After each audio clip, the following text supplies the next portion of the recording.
Better.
Very good afternoon to all.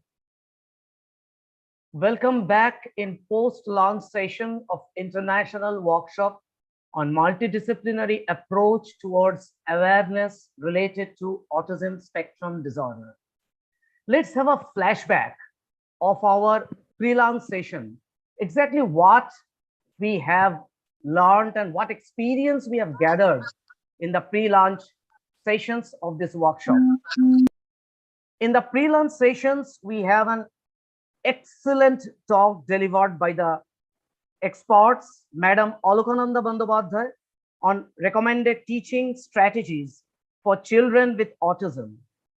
Again, we have another expert talk given by Mr. Ishan Chakraborty, Assistant Professor, Department of English, Jadavpur University, on autism, education, and human rights.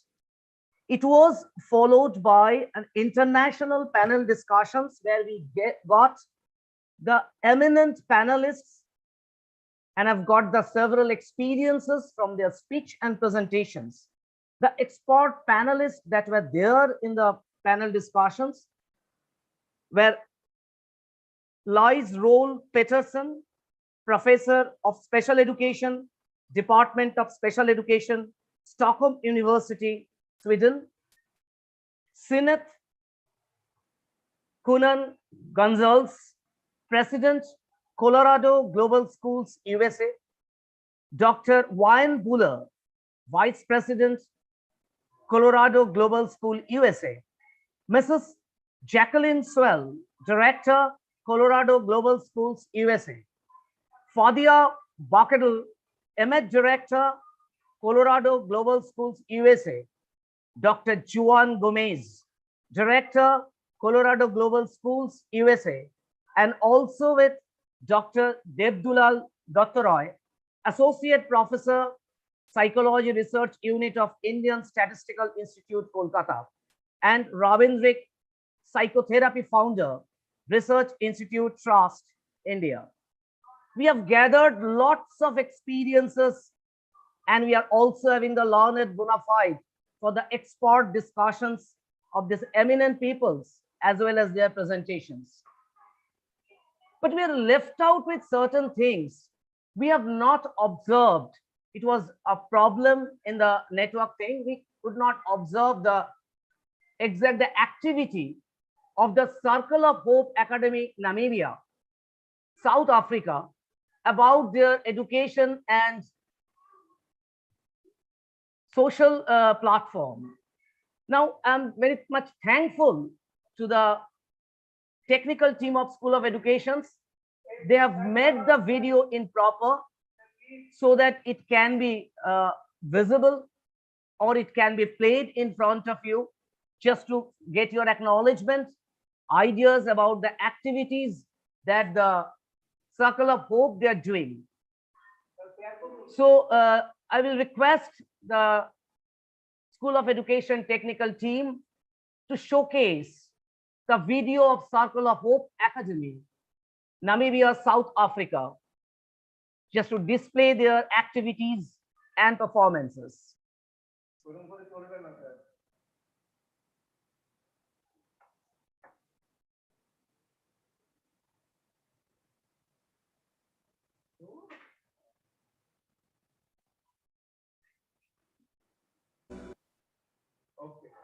we are a bundle. It's a circle of hope. The hope is continuous. It does not stop. If you look at our logo, we actually have a hand as well. And we, the teachers and the people that are teaching and helping these kids, we are the helping hand. And we are giving continuous hope to parents, to the community, and the learners themselves. 5, 6, 7, 8, 9. 9 crayons. I grew up around an environment where these needs were given to the children. I grew up in Swakopmund, and I've been an advocate for people with disabilities most of my life. So we actually started as a youth group where we used to do support assistance for people with disabilities. But when I moved to the north, I actually realized that these needs were not being met, especially here. And also the awareness, specifically when it comes to autism. It's not known, or it's known in other misconceptions that a child is disabled, is not well in the head, is mentally ill. So when I volunteered at Sarah Kuongera for 2 terms, that's when I realized parents were applying there with the hope that the children can be enrolled, but they don't enroll children with autism spectrum. And they were being referred to me by the principal, because I had, by that time I was trained and had experience working with children with autism. And they begged that we open an institute that they are able to bring their learners. Because I couldn't find a school that could accommodate him here in the north, and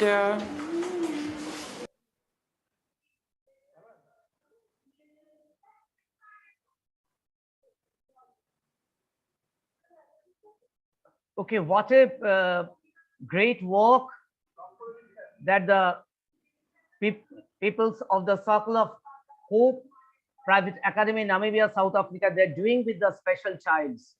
It is so much interesting, and always it's strict on our mind to do these activity for the special student for their benefits.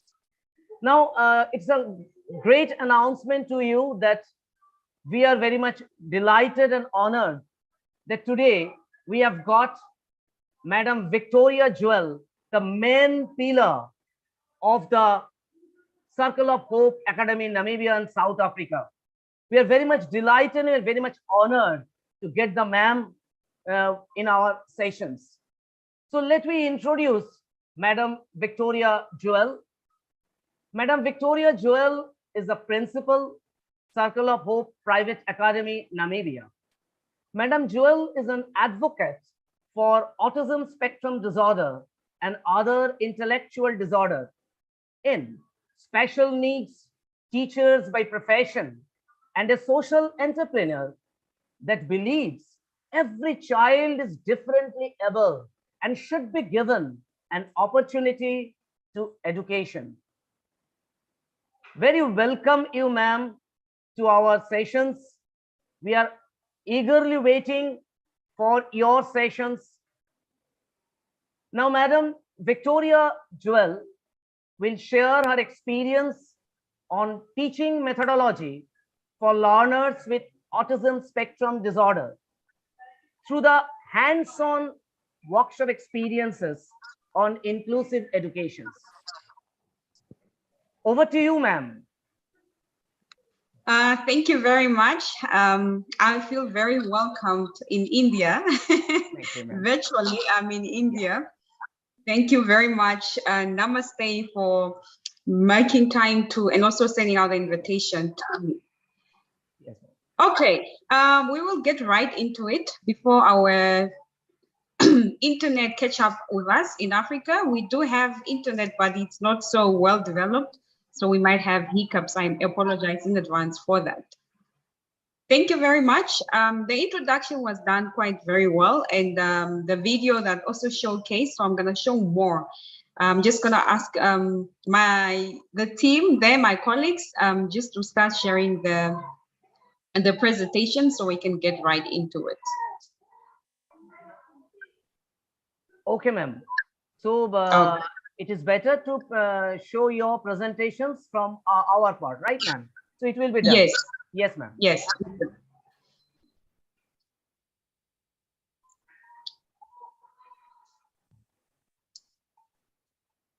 Please play on the video, technical team, please.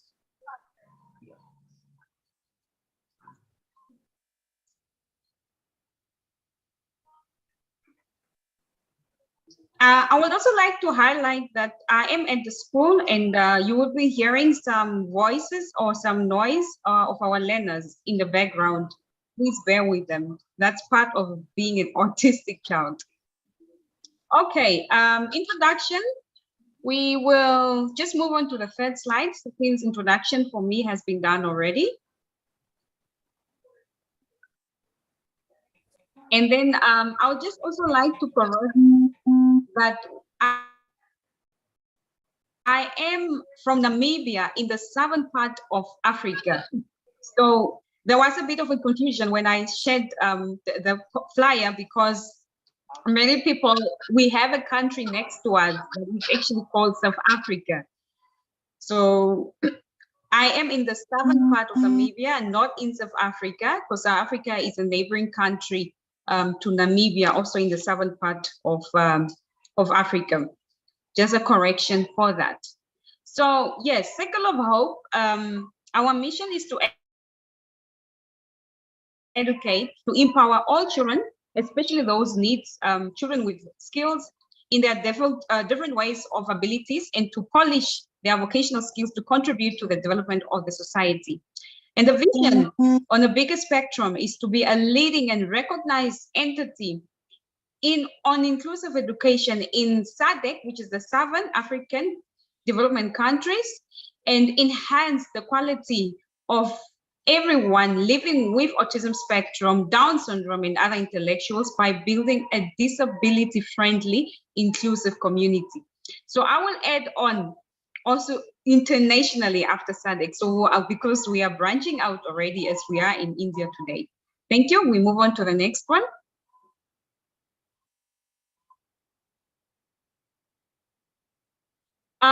So what is autism?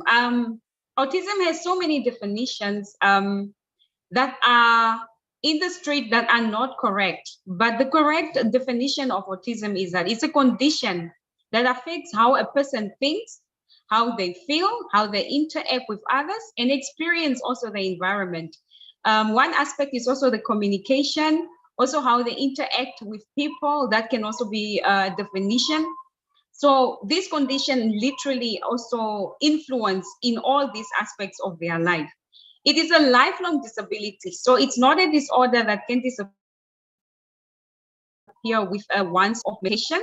It's a lifelong disability that stays with a person when they are born. And although the signs are more clear at the age of 3 to 4 years old, the children actually are born with the autism spectrum, although parents are only able to pick it up at the age of 3 to 4 years, because that's when you are able, because it's not physical. And that's very one strong aspect about autism. It's not on the body. It's not, so when a child goes to the doctor, when the parent picks up some behaviors or social or communication delays and so on, which I will enlighten more in our next slide on the symptoms, they go to the doctors, and the doctors are unable to pick up actually what is wrong with this child, because physically the child is 100% okay. So let me just enlighten you more on the symptoms. Delayed speech or no speech at all. So most of the kids at the age of 3 to 4 are able to actually speak a number of vocabulary according to the developmental milestone of a child. But with children with autism, it's either they don't talk at all, they make noises and sound, but they are not talking. They can't say any word. And or if they are speaking, their speech is delayed. The child is 7 years old, but speaking like a 3-year-old. So that is what it means by delayed speech. Repetitive body movement. If I was a child with autism, I will be doing this, and that is repetitive body movement, rocking, also flapping hands. That is also one sign of autism. Spinning, I would want to be spinning all around, running back and forth. And these are also signs of autism. And they do it unconsciously. They will just be coming into a room and suddenly, while they are sitting, they are rocking, which is also a way of stimulating themselves, like calming themselves if they get a bit agitated. Hyperactive is one of the signs of autism, when the child is just all over the place. He's just busy. Avoiding eye contact, that's also one thing that it's a difficult thing to do for a child with autism. Prefers to be alone. So some of them that are very much of an introvert, they would want to play around alone, sitting under, or maybe hide, not really having willing to be able to interact with other kids. They are also sensitive to loud noises, so they will be most of the time trying to, if they get into a crowd, they will be holding their ears to block out the noise around them. The very good thing about children with autism, they have a very high IQ. But take note, in mostly math, science, art, and music, and also area of where they have interest. So they have a very high IQ. We have one of our learners who's doing high school while he's only 8 years old now, but he's doing high school mathematics, but has a challenge in communication because he can talk, but he repeats everything that you say. So he has a challenge of communication. So when they have a high IQ in one aspect of their area of interest, then it's way above the normal way of IQ. But then they will have a challenge to balance, because then communication becomes an issue. They are also very organized. They like walking in a routine. And also this becomes a challenge when they have to change the routine suddenly. They don't really react well to adapt to new changes immediately. You have to slowly introduce the changes. Focus on one object. As you can see in the picture there, that one learner can be in your class, and that child will just be looking at that pencil while you are teaching. So they have this way of just focusing on one specific item and fascinating about it and blocking you out. You will be talking to this child and he is totally not hearing you, although he can, but he is just focused on that one pencil on the table. So those are symptoms of autism. We can move on to the next slide.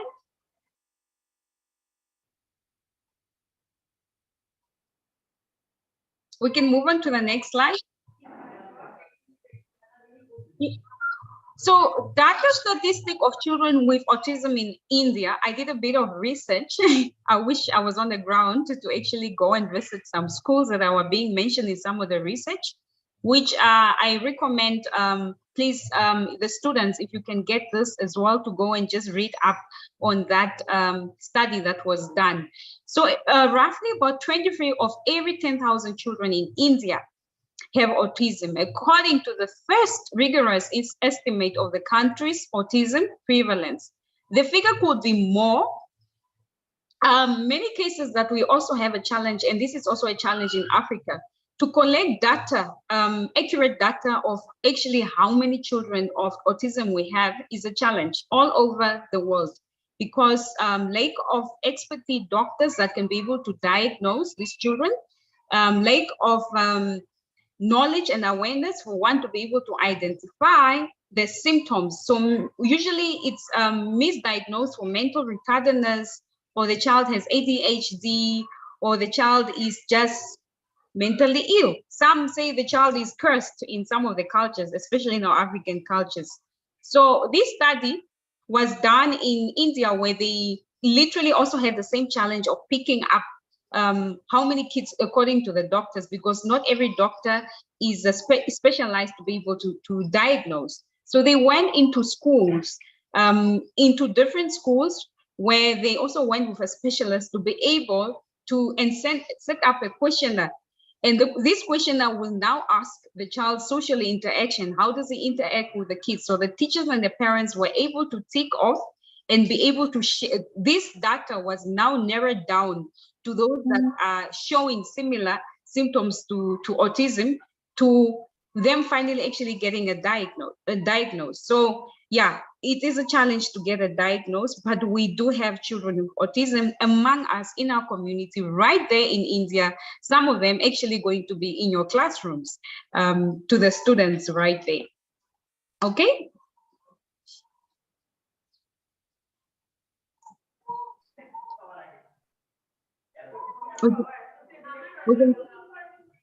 Okay, the very important aspect and the main point of why we're doing this presentation and why Circle of Hope actually exists in Namibia and in Botswana as well, which is also a neighboring country in southern part of Africa, is to be able to provide education for these kids. In many cases, why we also have a limited number of children in schools with autism is the fact that teachers are not trained for it to be inclusive, for them to be able to be accommodated according to their needs.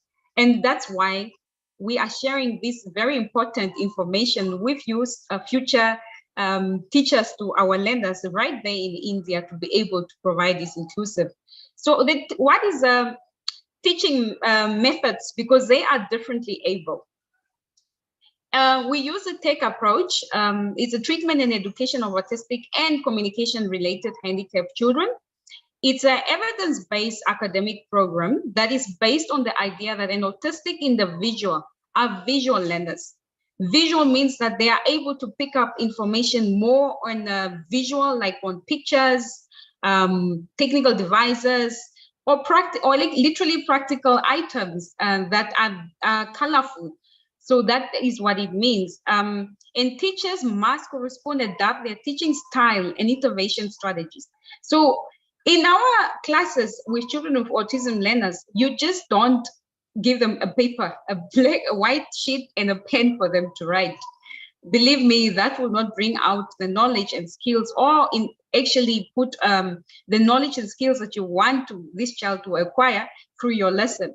So you need to make it a bit more fun and creative for this child to be able to learn, because they are able to pick up information faster visually. Is a teaching led by the teachers, providing directions and tasks to learners. Is a way to make the classroom environment more predictable and meaningful. So they have a bit of a challenge actually processing a lot of information, also processing a lot of and then be able to just get into a normal daily routine. So they need a different setup of the classroom and also the management of the classroom. I will enlighten more on the slide. So we call this a TECH approach, and I'll be showing you in the next slides and also showing you pictures on how it looks like.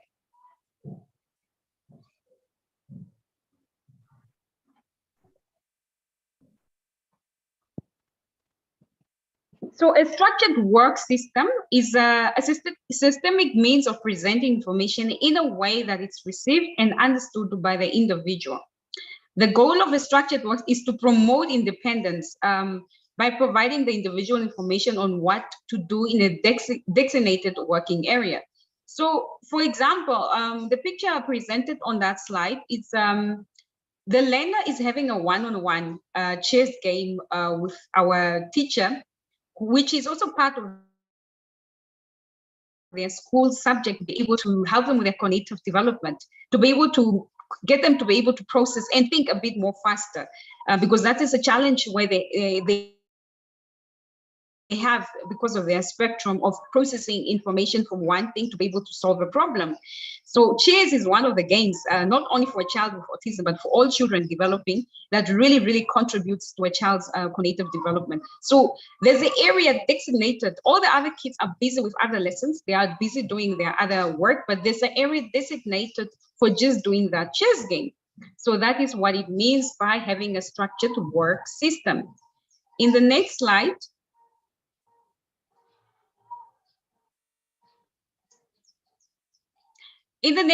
we are showing our classroom setup, which is now the TECH approach, and also the structured work system that we just spoke about, and also the visual teaching aids that we are using. So basically, we call that individual workstation.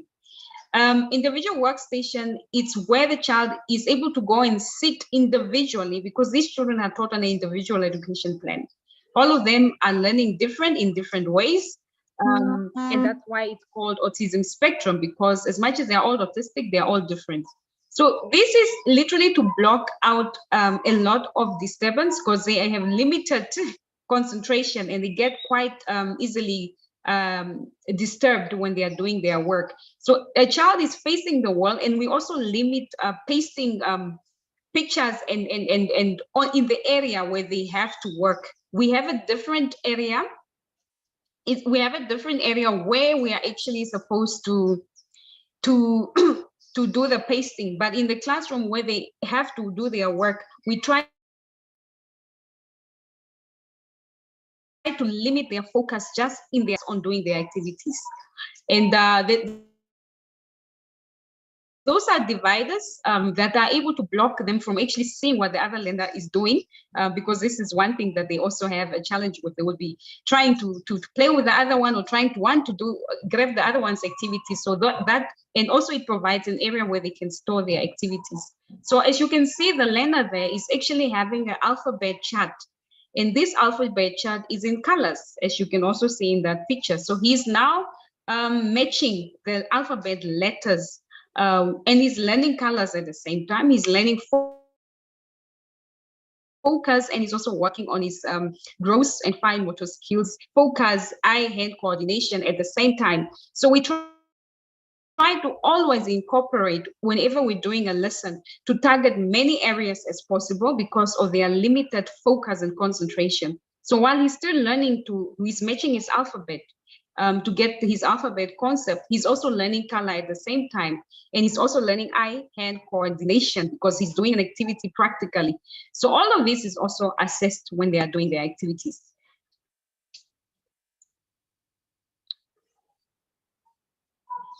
On the next slide.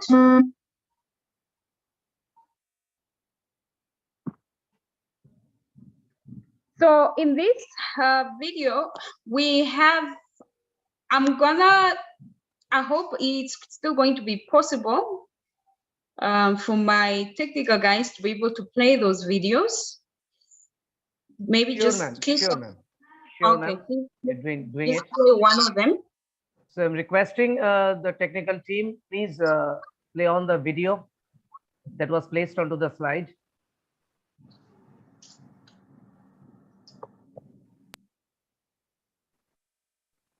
So the videos will be showcasing literally a bit of what you will see in a classroom for a learner with a child with autism. Please just observe that we have been given rights by the parents to be able to utilize their learners, their children, in this presentation as well. So you're gonna see two of our learners who are now grown. This was about 2 years ago when we just started with Circle of Hope. Actually in their 2 lessons, and they are all different. This is what I also want to be able to showcase to the house and to our future teachers, that every child needs to be taught on their ability and also on their pace. And that's why individual education plan is quite very vital when you are teaching a child with autism. If maybe we can come back to the videos when I'm done. Maybe I can just finish the whole presentation for now. Yes, ma'am. There is a problem in video playing, ma'am. It was trying several times, but there is a problem in playing the video. It is not perfectly doing, but our technical team is trying to play on the video. Yeah. So maybe I'll just continue with the rest. Yes, ma'am. That will be better. Can we go back to the slide if that's possible? Yeah. Technical team, please go back to the slides. If the video is not working properly, move on to the next slide, please, so that the discussions of ma'am can continue it. Please move on to the next slide, please. Skipping to the video slide, so that ma'am can continue. Yeah. Yes, please. Our next slide is going to to showcase what a teacher will need for a classroom if you're going to teach children with autism, your tools, your resources and tools in a classroom. Because beside having a good heart, a very patient heart as well, because you will need it when you're teaching a child with autism, you will need a lot of patience. You also will need some different other resources and tools to be able to help you, for you to manage your classroom a bit better.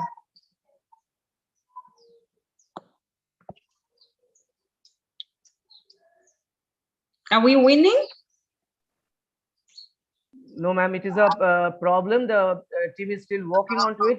There's a problem to go back to the slides. It is halted over Okay. there at the time of playing the video. It is halted over there. It is not able to move back. Okay, I will continue then. Yeah. We will show the slide afterwards. Yes, ma'am. Please So, continue. And if you are just managing it out, we will play it on. Okay, ma'am. Okay. Okay, thank you. So our resources that you will need as a teacher, you will need an observation sheet in your classroom. So the first thing that we do when we get our learners in the classroom, we observe every child. We observe their social interaction. How do they interact with the other kids? How do they communicate? Are they pointing? Are they making sound? This is now for kids that are communicating in different ways. If it's verbal, are they able to communicate? And how limited is their vocabulary as well? How many can they say a full sentence? Because some of them can actually talk, but they have a challenge in actually communicating properly. So you will need to observe also their behavior. How do they behave when they are agitated, when they are happy, when they are getting excited? How do they behave? So these are all things that you're going to observe. The other thing is that you're also going to observe is you're going to present a lot of activities around them. And you are able to observe, what is this child able to do? Is he able to, does he know the alphabet? Does he know also, is he disciplined in the classroom? Because most of the issues that we also face in our classroom is that children with autism, in many times parents are not able to distinguish between a tantrum and also a meltdown. So in many cases, they are very much undisciplined when they also come to school. They just want to do anything, anyhow, even if it's harmful to them or to others. So these are also stuff that you're going to observe. So this individual observation sheet that you are doing an observation of, you also give different activities. A number concept, does he know his numbers? To what extent? His writing skills, his mathematics skills, his environment, is he aware of his environment, where he is? So all of these things that you note down in your observation sheet helps you to create a profile for this learner. After this is when you are able to identify which curriculums, according to your Ministry of Education or your school where you are teaching, is this child able to actually start on? Are we going to work on an intellectual impaired curriculum that we have in our country under the Ministry of Education? Or are we going to work on the junior primary phase or the upper primary phase with this child? Or are we going? So this is basically how you identify on which individual education program do you place them in, and also in which grade, if that is possible. So after you do that, you draw up an individual education plan. That's when you highlight mathematics. We are going to teach this. In English, we are going to teach this. Environmental studies, we are going to teach this. Science, we are going to teach this. So that individual education plan literally gives you a broader plan. Also, what I want to highlight in that individual education plan is that you need to work together with an occupational therapist or a speech therapist. Should the school or the child go out externally with this therapist, you need to work together when you're actually setting up this individual education plan. I will explain more on that why. Teaching aids, you will need to be able to create. You have to become very innovative when you are working with a child with autism, because as you can see in that picture there, we have bought, we have wooden because they eat up the paper, some of them. You have to have laminating sheets. Sometimes we even create our own teaching aids because they are not available. And also what we get out of the learners, we actually realize, oh, we need to create something like this for them. So for example, we created out of a paper plate, we put different color stripes, and then we use pegs, which is able to exercise on your fine motor skills, and he will be matching. And we also draw a line on some of these so that they can be able to focus and actually put the peg that you hang your clothes with on the color, matching it with the color. So that is a part of the teaching aids that you'll be using, and the creativity that you're also supposed to have as a teacher. A sensory room or a sensory area in the classroom, just where they can have there's a mat with a ball where they can just relax when they get a bit over sensory load, which is quite very common for children with autism. Sometimes they just get tired and they need to just cool down. We call it a chill room here at our school. So they come in there and you just relax. So you can either have a room, separate room for it at your school, or you can create a small area in your classroom with a mat where he can just be able to calm down. Assessment forms is very important.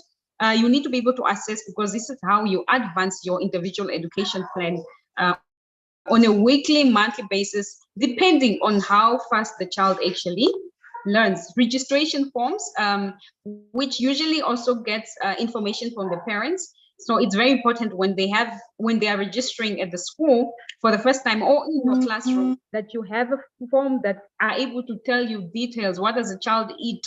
Allergies, his behavior, how does he communicate, so that you are able to know, because they won't be able to open up at you the first time. You might think the child is nonverbal, but he just doesn't want to talk to you because he still doesn't know you. But in the forms, it will be able to clearly tell you what the child is from the parents' aspect. They will be able to tell you, because in that form, the parents fill in most of the time.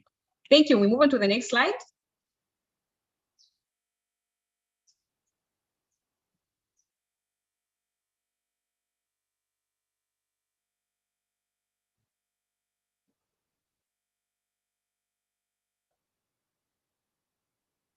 Can we move on to the next slide?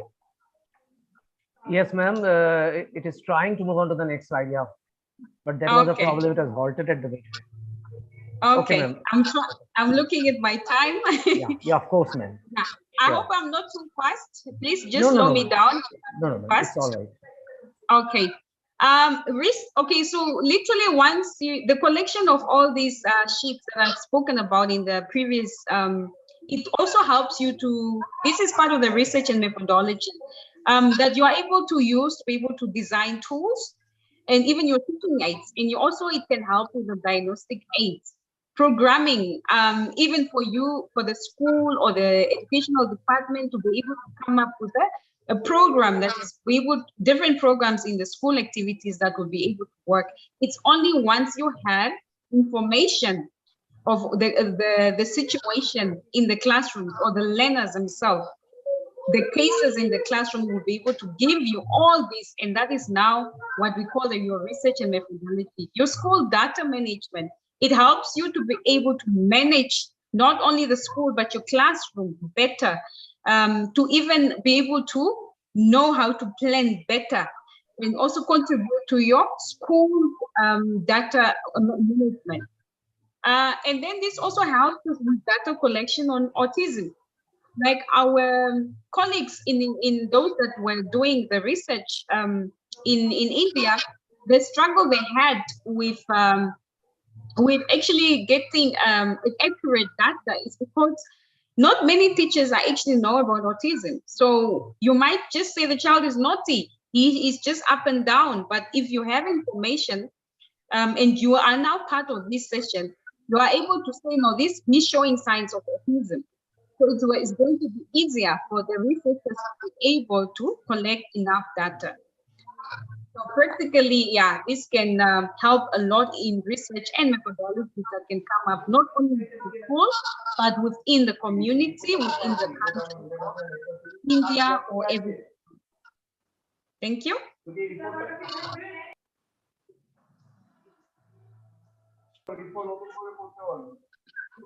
So one thing we mentioned when we are talking about autism is that it's a lifelong. So these kids are not going to remain children. Believe me, we do have adults that are having autism spectrum in India and also in Namibia. So they are going to grow up. So we need to now already prepare them that when they get older, what do we do with them on an educational basis, since we are in the educational aspect. So we already start working on structured pre-vocational training. And this focuses on providing skills for work to autistic learners. For example, it is designed to prepare individuals for autism for specialized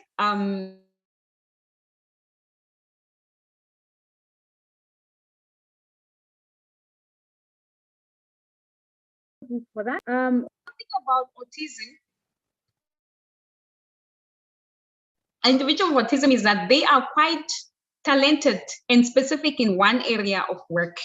I'm still just on the previous slide, still talking about the. So please move on to the previous slide. The structured pre-vocational. Maybe we can just go back to that one. Yeah. Thank you.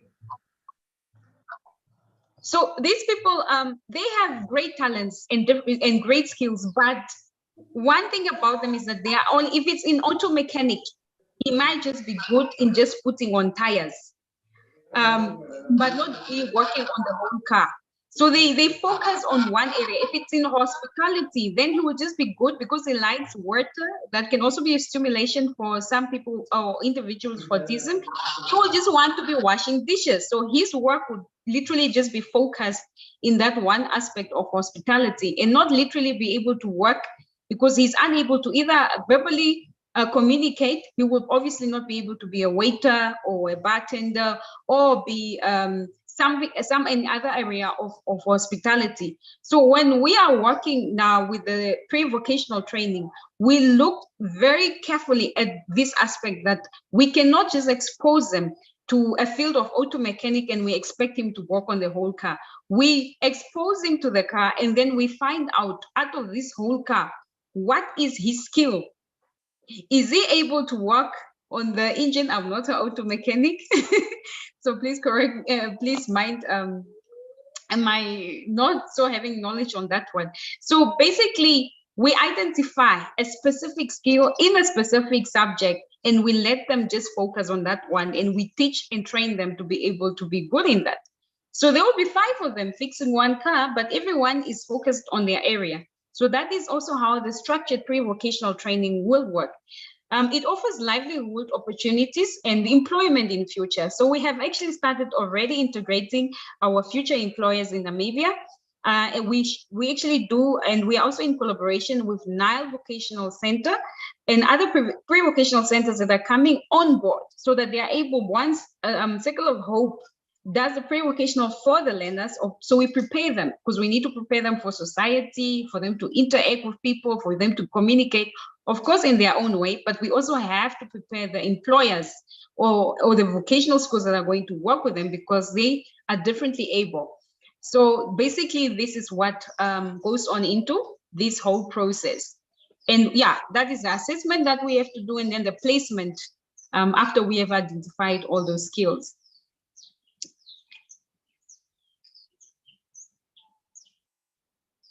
We move on to the next slide. So in overall, we say that teachers really need support. In the inclusive education, teachers really need support from the parents. You need to work together with the parents, and parents also need to support the teachers. Occupational therapists, speech therapists, psychologists, your colleagues, and your community. It's a whole teamwork when you are working with individuals with autism and other intellectual disorder. You need to support each other because it's not an easy job. I will attest to that. As much as we love these beautiful kids, they can be a whole lot of work. Yeah, I don't have my wig on these days because if they get aggressive, they pull it off.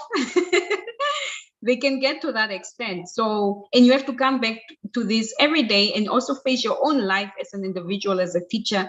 And I always say to every person that we want to work or maybe not want to, but should be working with children with autism or in inclusive school, please prepare your heart, have patience, and you should love to actually work with these kids. If it's not suitable for you, don't sign up for it, because you are going to be frustrated and they are going to be frustrated, and then there's going to be no results. So I always advise, if it's not for you, rather not stick to it. But if it's for you, you will literally need all this support from all these different stakeholders. And Circle of Hope is here to support Adams University student teachers and those that will become, of course, teachers in future for inclusive education. Thank you. We move on to the next slide. With that said, maybe the moderator can just help me to say that, but thank you. I hope I've spelled it right. Thank you very much. That is the end of my presentation. We will now move into discussions and questions to the house. Thank you so much. Thank you, madam, for your So Victoria, ma'am, it's Dhanyavad. yeah. Dhanyavad. Dhanyavad. Dhanyavad. Thank you, ma'am. Really a nice presentation. I will definitely hand over to Amol sir. But since we have been interacting a lot in the last few days, so I would really like to give my appreciation and thanks as head of the department and professor of School of Education, Department of Education, Adams University, and on behalf of Dr. Shauli Mukherjee ma'am, Director, School of Education, Adams University, also the convener of this workshop. So we as organizers are quite thankful for this lovely and engaging workshop, engaging the disengaged, which was a very much important eye-opener, I am sure, for many of our students and those faculty members who are interested, as well as the participants. So over to you, Amal sir, and Dhanyavad, Victoria. Dhanyavad.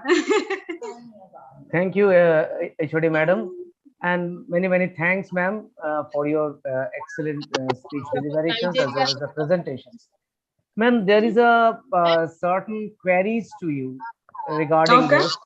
So, ma'am, if it is an inclusive class, that then there will be the general people as well as the people may have the autistic disorder.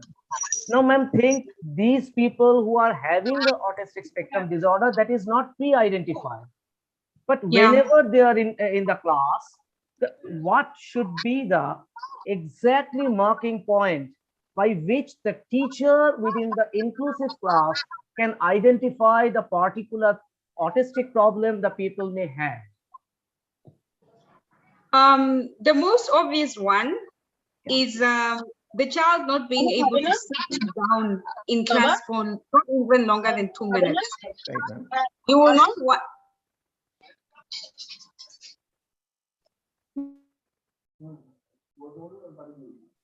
So basically, you will want to run out. Also, not showing any interest in the schoolwork.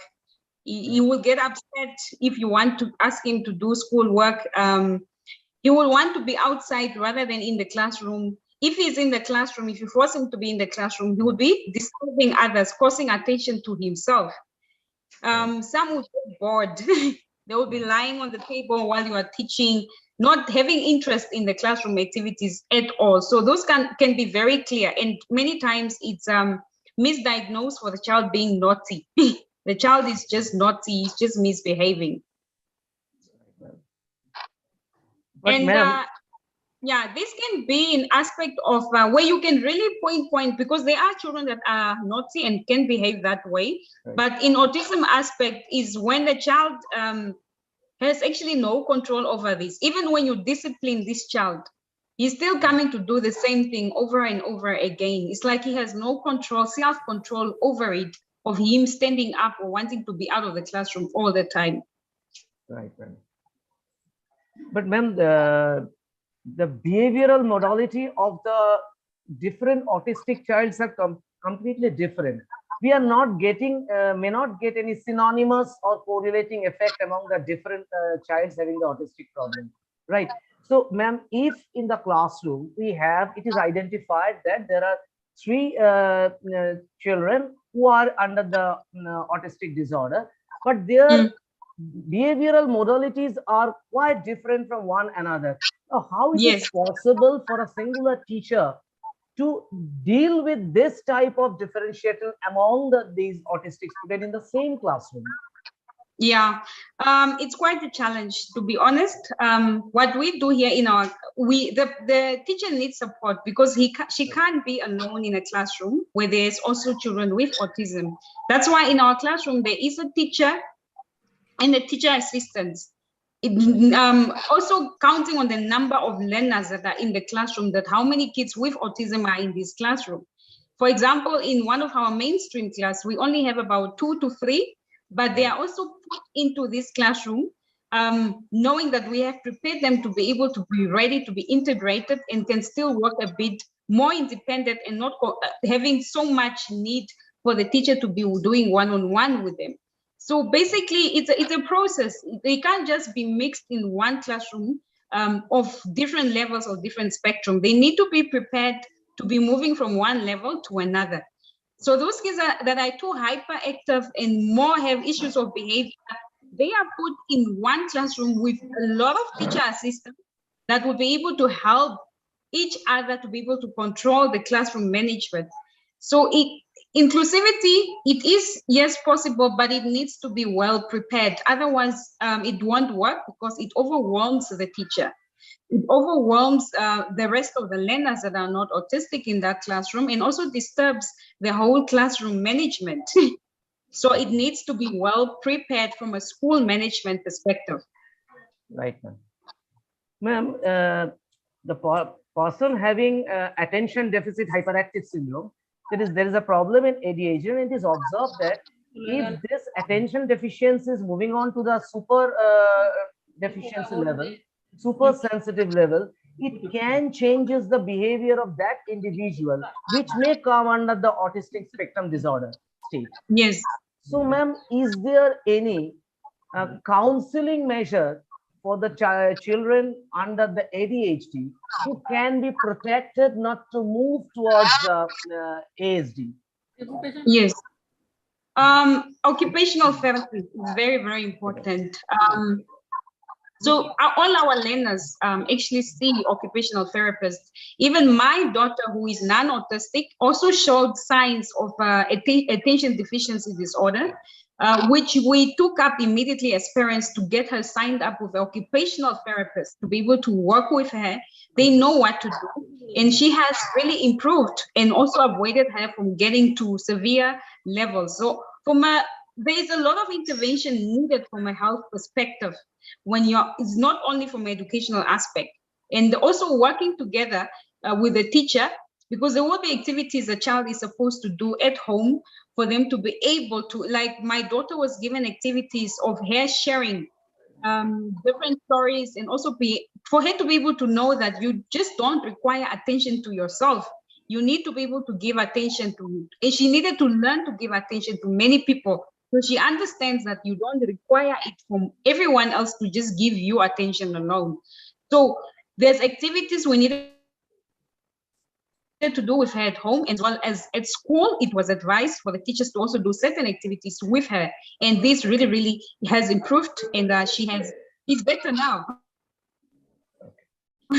So intervention from the health aspect of the occupational health therapist. Okay. Thank you, madam, for your excellent answering with respect to the example. So we have learned a lot from this interactive sessions of you. So, ma'am, we have a very small honor for you. There is a certificate of appreciations. So, ma'am, please wait. So I will request the technical team, School of Education, to showcase the certificate of appreciation for Madam Victoria Jewell. Thank you so much. Thank you for having me. Okay. Oh, wow. I forgot. How do you say it in India again? Thank you. Thank you, ma'am. So, ma'am, if you are How do you say it in Hindi? if you are Dhanyavad. allowing It's called us, dhanyavad. so we will show the video that was not shown at the Dhanyavad. time of your presentations. Okay. So, Okay. ma'am, if you are allowing the video presentations that was there in your slide, where you want to make the people understand how the problems of the ADHD occurs.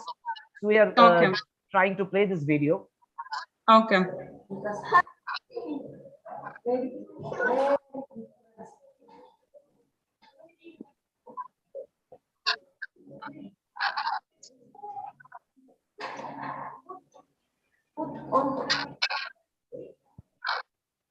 Wow.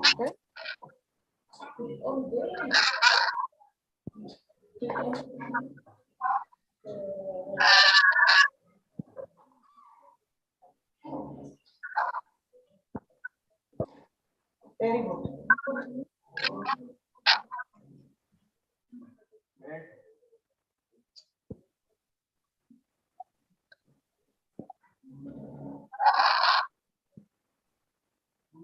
Over to you, Amar sir. Yeah. Thank you, ma'am. Thank you so much. That is, it was so emotional to see those boys because they have grown and improved so much. Yeah. Basically, that's what happens in a classroom. So, like I've said, you will need support as a teacher. You won't be able to do it alone. And when you are alone, you are only limited to a number of kids for you to be able to manage. Right, ma'am. Thank you, ma'am. Okay. Thank you for Thank you your so much. excellent talk and experience. Thank you very much. Ma'am, please be with us for a while. We have our Okay. photo sessions to keep this sense of experience for a long time. So be with us, ma'am, for a while. I will request the technical team to start up the photo sessions with ma'am. Okay. Thank you. Yeah. Everyone, please come on camera. Window 1.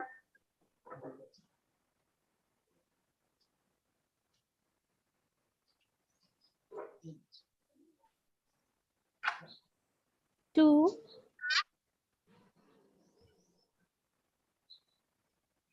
3. 4. And 5. Thank you all. Thank you, Srijata madam, for doing this photo sessions. And thank you, Madam Victoria Jewell. It's an excellent sessions with you and having a great interactions and expecting you with us for a long time in the future also. Yeah, I hope to be there live in India very soon.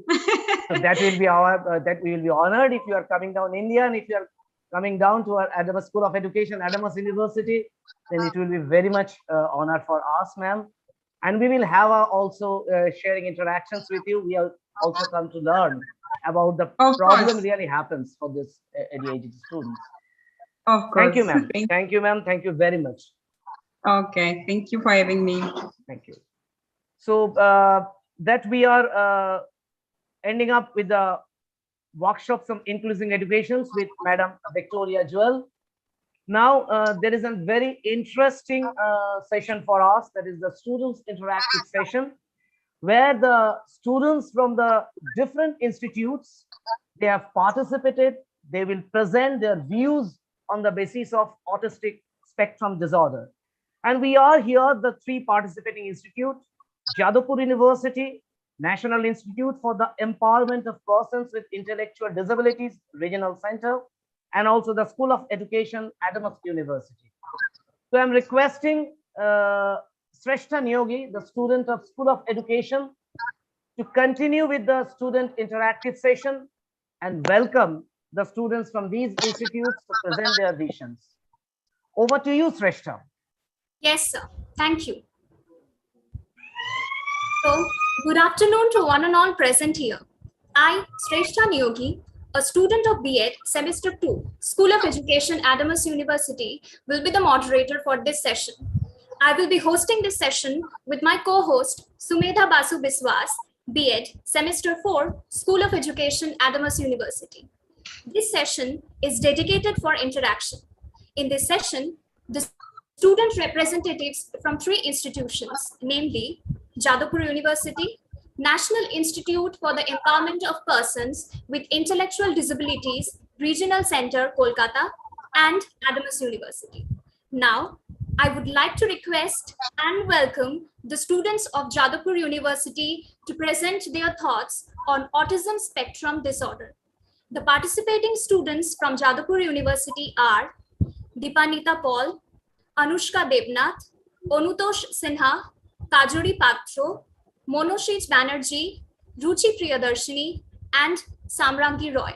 Now over to the students of Jadavpur University.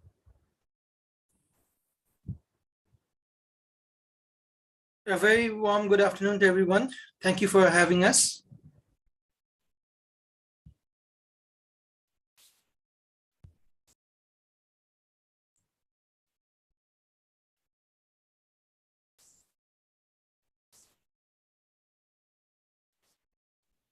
So, what is mental illness?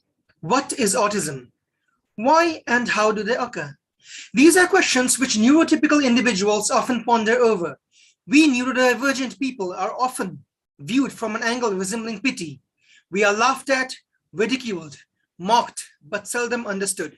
We are portrayed on screen by actors who most of the time have no idea what it feels like to be the other, and they just perform a crude caricature of us neurodivergent folks, which banally fuels this inherently ableist point of view of neurotypicals.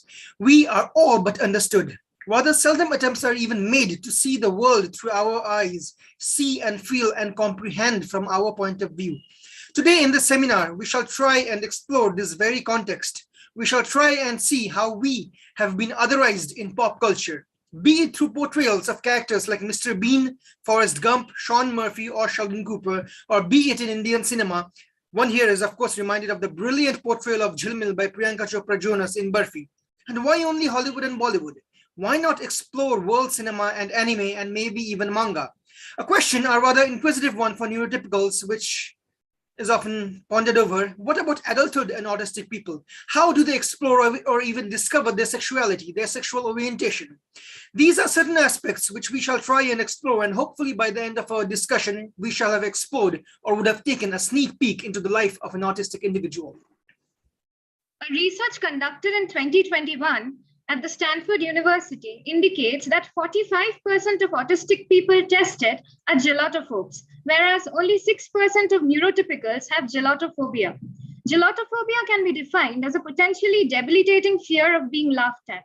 This has mostly been attributed to the fact that autistic people have been on the receiving end of mockery and ridicule since their very infancy. We find these toxic social behaviors reflected in literature and media too. Let us look at a couple of examples. My first example is Mr. Bean. In an article titled Human Being, published in Vanity Fair in 2012, we find the mention of autism as being one of the most possible conditions explaining Mr. Bean's seemingly idiosyncratic behavior. Quoting directly from the article, somewhere on the diagnostic scale between Tourette syndrome and autism comes the character of Mr. Bean. Deciding whether or not Mr. Bean is autistic is quite difficult because it has never been mentioned in the show that he is neurodivergent. However, some of the behaviors displayed by Mr. Bean comprise telltale signs of autism. To begin with, Mr. Bean's character is fixed by an absolutely unvarying costume, a brown coat, a red necktie, black trousers and boots. He rarely changes this costume and in fact owns several pairs of the same costume. This shows his fixation on routines. He also takes things at face value and fails to understand social cues. He gives cuff tablets to a hotel clerk who actually cuffs to ask for tips. When he was tasked with getting his girlfriend Irma a gift for Christmas, she had pointed to a store display of a diamond ring, and he got her the picture of the ring from the display instead. He has also mostly remained speechless, relying on a series of mews and grunts. He has a plush bear toy teddy that he carries with him everywhere without fail. A lot of autistic individuals, not just children, but even adults and middle-aged people with ASD, carry plush toys around with them, mostly to alleviate stress associated with social situations and for the purpose of stimming. It was not the intention of the creators to code Mr. Bean as autistic, and they just wanted to depict a quote-unquote silly person doing quote unquote awkward things to make their audience laugh out loud, which is what brings me to the next character, Forrest Gump. Forrest Gump, much like Mr. Bean, was also intended to be a low IQ individual stumbling through some of recent history's most historic events. However, many families and professionals, like applied behavior analysts who regularly work with individuals on the autism spectrum, recognize Gump as belonging on the spectrum. For a fact, Gump is socially awkward and very oblivious to social signals and norms, but possesses a marvelous ability to focus on technical details and follow clear instructions with laser-like precision, which is what eventually takes him to China to compete for the United States in ping pong diplomacy, and which can be seen once again in the way he runs for 3 years, 2 months, 14 days, and 16 hours and creates a world record. The movie, especially the depiction of Forrest Gump's character, has often been criticized by disability rights activists and scholars because even though a person with disability is placed in the center, his achievements have been portrayed as accidental, mostly rising out of his idiosyncrasies, and that is what contributes majorly to the comedy. Either we laugh at Forrest Gump or we feel pity, whereas for Mr. Bean, it is almost always laughter. This kind of portrayal of autistic characters makes me feel like ridiculing or caricaturing them seems like one of the most prominent ways to look at them. Shamragi, while I agree that mocking autistic characters is quite a staple, the extreme opposite of it happens a lot as well. For some odd reasons fueled by various shows, a section of the society expects people on the spectrum to be like tech genius or someone with photographic memory. The term would be high-functioning autism, which people take for geniuses. Let's look at one of the main proponents of this trope. Sheldon Cooper. I'm sure all fans of the sitcom TBBT are familiar with these mannerisms of Sheldon, coupled with his eidetic memory of 187 IQ. What is often overlooked is that beneath this facade of comedy and a bunch of nerdy scientists in superhero t-shirts, a lot of serious issues are dealt with either casually or comically. From Raj's sexuality to Sheldon's Asperger's, the show is uncomfortably silent, passing off Sheldon as some quirky scientist with eccentric behavior and probably extreme narcissism. Supplying at least 4 people from moderate to extreme autism characteristics, the show keeps hinting at the apparent relation between autism and intelligence. Sheldon, along with Amy, Howard, and Leonard at least, display autistic patterns simultaneously with high intelligence, giving fire to the popular trope of the genius autistic. Autism spectrum has literally become the bite of the radioactive spider, supposedly turning normal people into extraordinary people. Sheldon's autistic behaviors are expressed by his adherence to strict routines, self-proclaimed difficulty in understanding sarcasm, his narcissism, etc. However, it appears as if his intelligence overcompensates for his quote-unquote drawback and enables him to lead a more socially successful life and even win a, sorry about the spoilers, a Nobel Prize. So my next character would be, as you guys probably can tell, Sean Murphy from The Good Doctor. On a more realistic side would be Sean from this drama web series, partly because the show's creators have put him out of the spectrum closet already, and because his autism is one of the central focus of the plotline.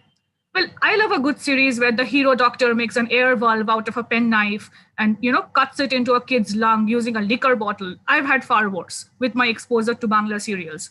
But the show consciously clubs together autism and savant syndrome in a way that although it's the savant that saves the day, it is the autism that creates story for the plot.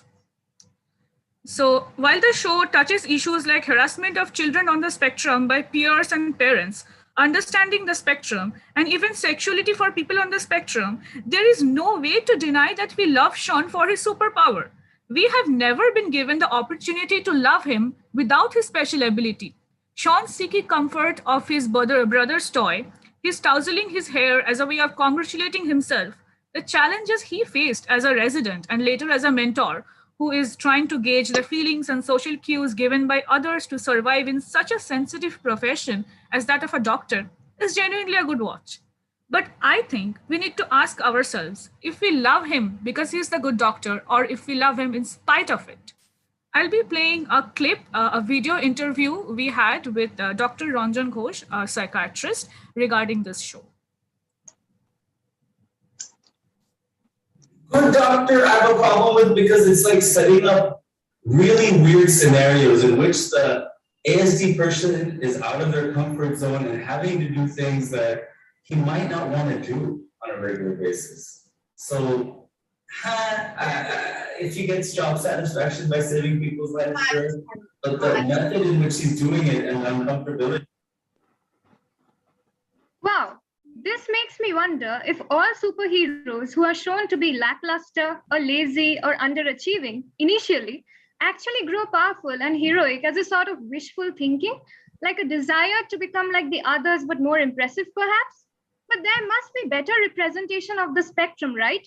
Someone who isn't either problematized or ignored throughout the entire series. Someone like Moon Sangte perhaps? Oh, Moon Sangte, he's from the K-drama, right? It's okay to be not okay. That's actually one of the only K-dramas I've ever seen. Yes, and if you remember, it was quite clearly mentioned in the drama that Sangte was born with autism, and in the course of the drama, he displays most of the traits of ASD. For instance, he faces considerable difficulty making eye contact and having conversations with anyone other than the people he is close to. He has occasional tics, displays extremes of emotions. He is fixated on routines too.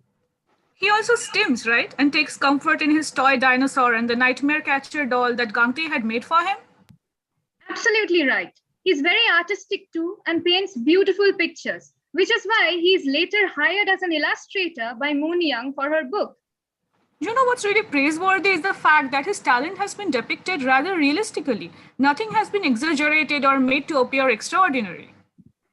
Also, we must remember that he hasn't been sidelined in the drama, but treated as a main character alongside Gangte and Moon Young. His opinions, emotions, and needs are as important as that of the other characters. And he has never been subject to pity or mockery in the drama either. Nobody ever laughs at him or makes offensive remarks with regard to his condition. You know, Shamraki, as Olivia Chatterjee mentioned in the comment box, coming home mainstream film industries in India also have some dominant tropes like romance and heroism. In the beginning of the second decade in this century, Bollywood saw a couple of movies with disabled characters at the center of the film. One such big budget film was My Name is Khan, where Shah Rukh Khan plays the role of Rizwan Khan, a person with Asperger syndrome. Rizwan's character shows clear traits of ASD as he is repulsive to loud noises and bright colors, as he takes things literally. His autistic characteristics are received by the neurotypical characters like his mother, brother, and Mandira herself in such a way that it helps his character to come up as a romantic hero. The film in general looks at Rizwan from a neurotypical point of view, except for the character of his sister-in-law, who is herself a doctor and who empathizes with and identifies his autistic traits. We see how Rizwan's ability to solve puzzles impresses Samir, which helps in his attempt to getting closer to Samir's mother, Mandira. It is his condition of Savant syndrome that has been used to compensate for his apparent lack of normative flirtations, and that in turn has given him the hero-like stature. When Khan takes something literally, that sounds funny to Mandira. For example, being asked to hold hands by Mandira, he holds her hand because she did not mention clearly that it was Samir's hand that she was asking to hold. His obsession with reading up everything on our topic again brings him close to the condition of Savant syndrome. His tendency to think in binary has been mixed up with his honesty.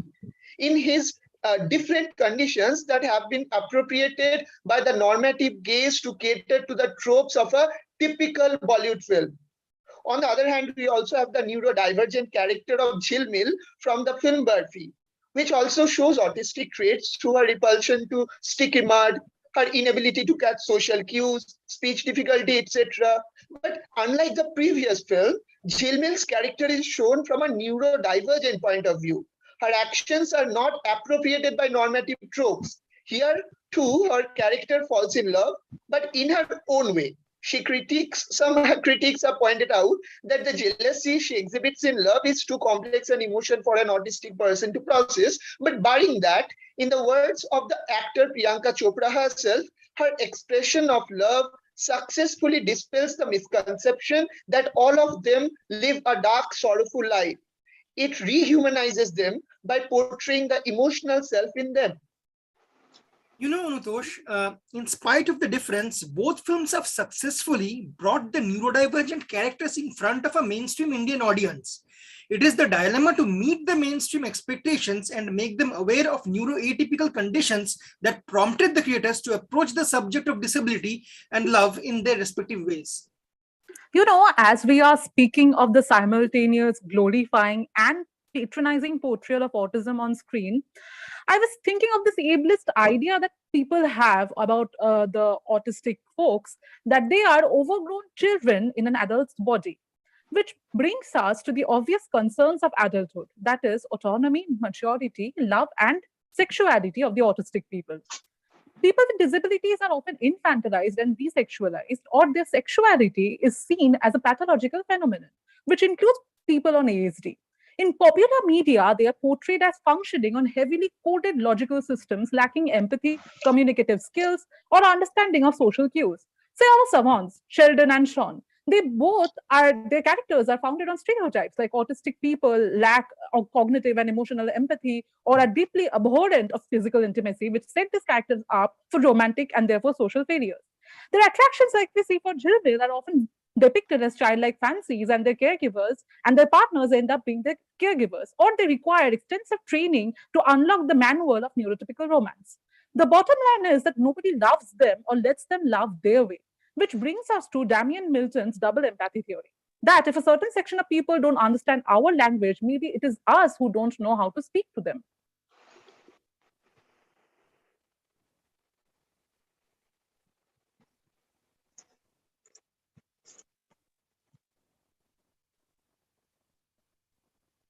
Sometimes I feel that the reason why TBBT creators always denied Sheldon's being on the spectrum is because then most of its humor would be offensive to certain medical conditions. Exactly, Monoshij. Also, this reminds me, Sherlock was reimagined as having Asperger's in the BBC adaptation, right? Yes, he was. He was. And it's really strange, right, that how many characters appear to be on the spectrum without ever actually being on it. Yes, Dipannita. There's a term for characters like this. They are often called autistic coded characters. Viewers, fans, critical theorists, and medical professionals have noticed the telltale signs of autism in these characters. Do you watch any Japanese anime, Dipannita? I have watched a few. What title did you start with? The one I'm going to talk about is a popular choice for starter anime. I started watching the anime Death Note. Oh, I know what you're talking about. L seems to show some of the characteristic traits of autism. Yes. L. Lawlight and his later successor Nier are believed to have a form of high-functioning autism. They have certain habits that are associated with individuals on the ASD spectrum. L's habit of stacking, tendency to dress similarly every day, and speech patterns are some of those. One of the most telling signs of autism is that the affected individual likes routine activities and detests any form of change. This comes from the trait of paying attention to details that stick out of what is the norm for them. L and Nier pay attention to the smallest of details, which makes them the best in their line of work as detectives. In fact, L's obsessive behavior, his way of sitting, recoiling from physical touch, lack of the ability to understand social cues, strong logical reasoning, and a desire to have complete control over the situations all indicate his autistic traits. His excessive intake of sugary foods may also be an autistic trait, since people with ASD suffer from sensory difficulties. This reminds me of a French movie, Emily. The movie begins by introducing the audience to the idiosyncrasy of all the characters. For instance, both her mother and father enjoy emptying boxes and rearranging them over and over, along with obsessive obsessing over other things. Similarly, Emily has been presented with certain distinctive characteristics such as self-talk, imagining excessively, overthinking, being fond of solitude, and inability to communicate. The particular instance where she says that she enjoys looking at the faces of the people in the darkness of the theater can be a reference to her helplessness while conversing. Generally, these problems of hers have been identified as being a reflection of her shy nature. Moreover, the movie does not accept any of these traits as a part of autism spectrum disorder, instead had chosen to exhibit it in the form of coded autism. While Lucian has been referred to with an unnamed psychological disorder in the movie, as his superior Collignon ridicules and insults him for being slow or obsessive, the symptoms of autism in Emily and in her family remain implied. The plotline is structured in a way that Amelie makes Collignon realize that there are more links in the brain than atoms in the universe. Even though the movie is a part of the romantic comedy genre, it has managed to highlight mainly that people are different and that should be accepted. That is fascinating. This actually might be one of the first attempts in the world of cinema portraying characters with disorders. Yes. Coming back to the topic of anime and manga, Anushka, I wonder why we never see any open representation of ASD there, even though most of the protagonists in mainstream anime have some characteristics that set them apart from the rest of the characters. The Japanese manga and anime industry is run by people who come from the highly conservative culture of Japan. The largest demographic they create content for comes from similar cultural backgrounds where any form of disability or any talks about it are stigmatized and people suffering from them are alienated from society. Many anime protagonists have a similar backstory, but their storylines usually involve them, quote unquote, overcoming these factors and becoming a highly individual, contributing greatly to maintain the social order of their community, just as Kajori and Shomraki were saying about superheroes. That is not to say that there is absolutely no explicit and realistic representation of autistic characters in Japanese manga and anime. In the manga, With the Light, Raising an Autistic Child, Hikaru is diagnosed with autism in infancy. He grows up with a strong support system of family, friends, teachers, and doctors around him. The manga attempts to break common myths about ASD and is illustrated with the experiences of autistic people and how they can be made better if neurotypicals around them cooperate and stop marginalizing them. An episode that deals with Hikaru's pubescent period reflects the reality of the situation. One of his teachers sees him slipping a hand into his shorts and labels it as a quote-unquote dirty act. The teacher regards Hikaru's mother with a lot of disdain when it turns out that Hikaru was in fact not touching his genitalia like people who are assigned male at birth generally do during this phase of growth. But it was just a rash that subsided soon. However, this mentality of the teacher is probably the most glaring example of how neurotypicals see the sexuality of autistic people as something that's dirty. You know, Anushka, now that we continue our conversation about sexuality, I'm thinking of something else. Like, how often do we see a transgender or non-heterosexual autistic character? Popular depiction of autism have always centered around cis white men lacking diversity in terms of race, ethnicity, gender, sexuality, etc. Autism in women and people of color is still severely underdiagnosed and underrepresented. It is only recently that we are acknowledging intersectionality in the ASD community. Researchers suggest that people of the spectrum are more likely to identify as members of the LGBTQI community, which lead to their double marginalization. Yet we rarely see any well-rounded and represented queer, BIPOC, autistic characters and the unique struggles on screen. But Dipangita, the Netflix series Atypical featured a queer autistic character. Also, there's Dr. Latham, a black autistic doctor on Chicago Med. Right, Ruchi. But I am more biased towards Abid of Community and Matilda of Everything's Gonna Be Okay. Abid Nadir, a cult icon in the autistic headcanon, despite his social inaptitude, has a special ability of communicating with the audience based on his extensive knowledge of pop culture. He calls out the comedic cliches in the series. Despite his encyclopedic memory or various talents, he is not extraordinarily successful per se. He also shares a deep friendship with Troy, shows empathy and support to his friends, pursues romantic relationships with their natural forepaths. And as a son of a Palestinian immigrant, his battles are one too relatable. Now, on the other hand, Matilda from Everything's Gonna Be Okay is a gifted teenage musician who is also a feminist and identifies as pansexual. Contrary to the cold indifference of the genius archetype who cannot get or make a joke, she is kind, funny, playful, and deeply devoted to her family. I think with the emergence of OTT platforms, independent ventures or niche media like mangas and video games have resulted in braver initiatives which include better representation of autism on screen. True, but I also believe that the key to nuanced and sincere representations on screen is involving neurodivergent folks directly and in a substantial manner. For example, Community's creator Dan Harmon is himself on the spectrum.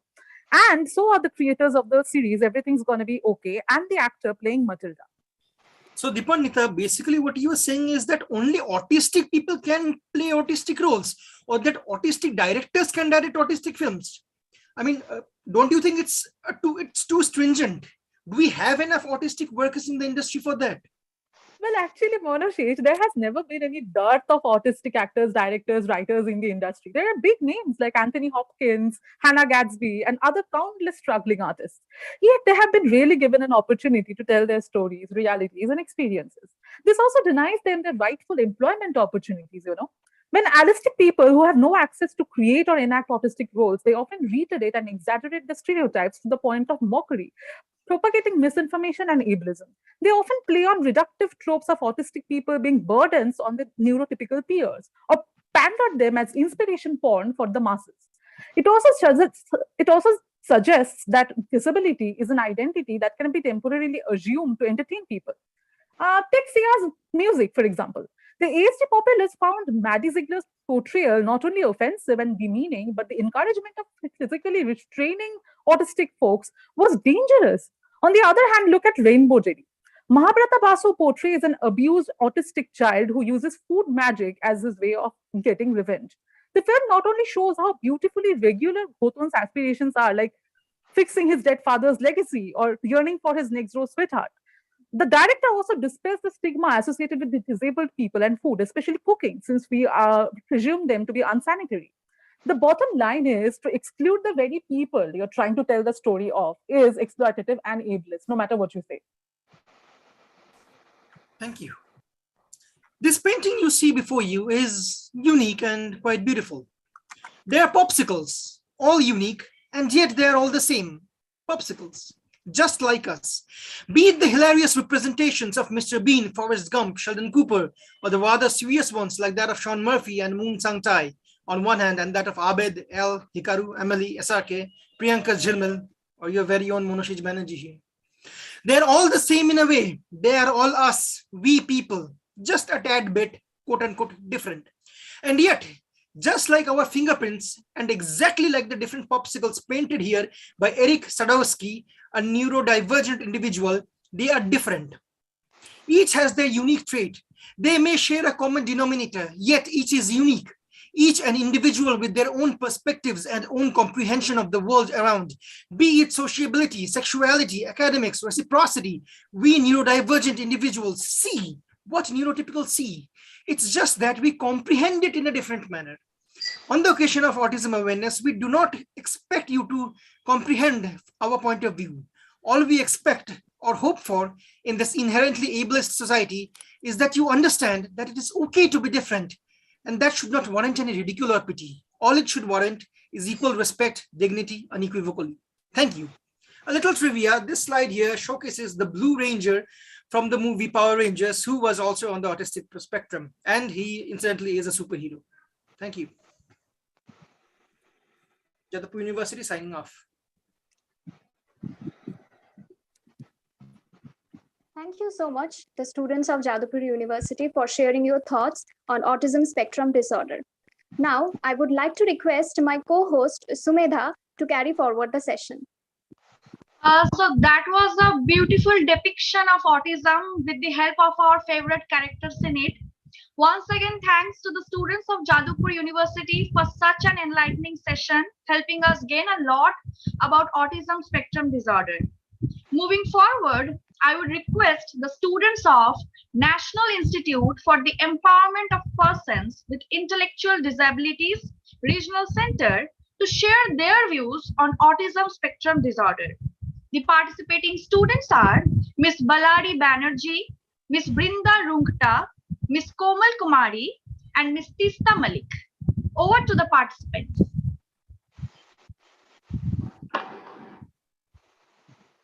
Good afternoon, one and all. We are really privileged to give a presentation in this platform. Today, our presentation is on teaching approaches for children with autism. We have divided a presentation into two parts. The first part will be discussing about the teaching strategies for children with autism. And the second part is we'll be discussing about the case study and the management strategies for children with autism. The first part, the teaching strategies, will be discussed by me, Balari Banerjee, and the case study and the management strategies will be discussed by Komal Kumari. Brinda Rungta and Tista Malik will be assisting us in the technical section. So let us begin with the presentation.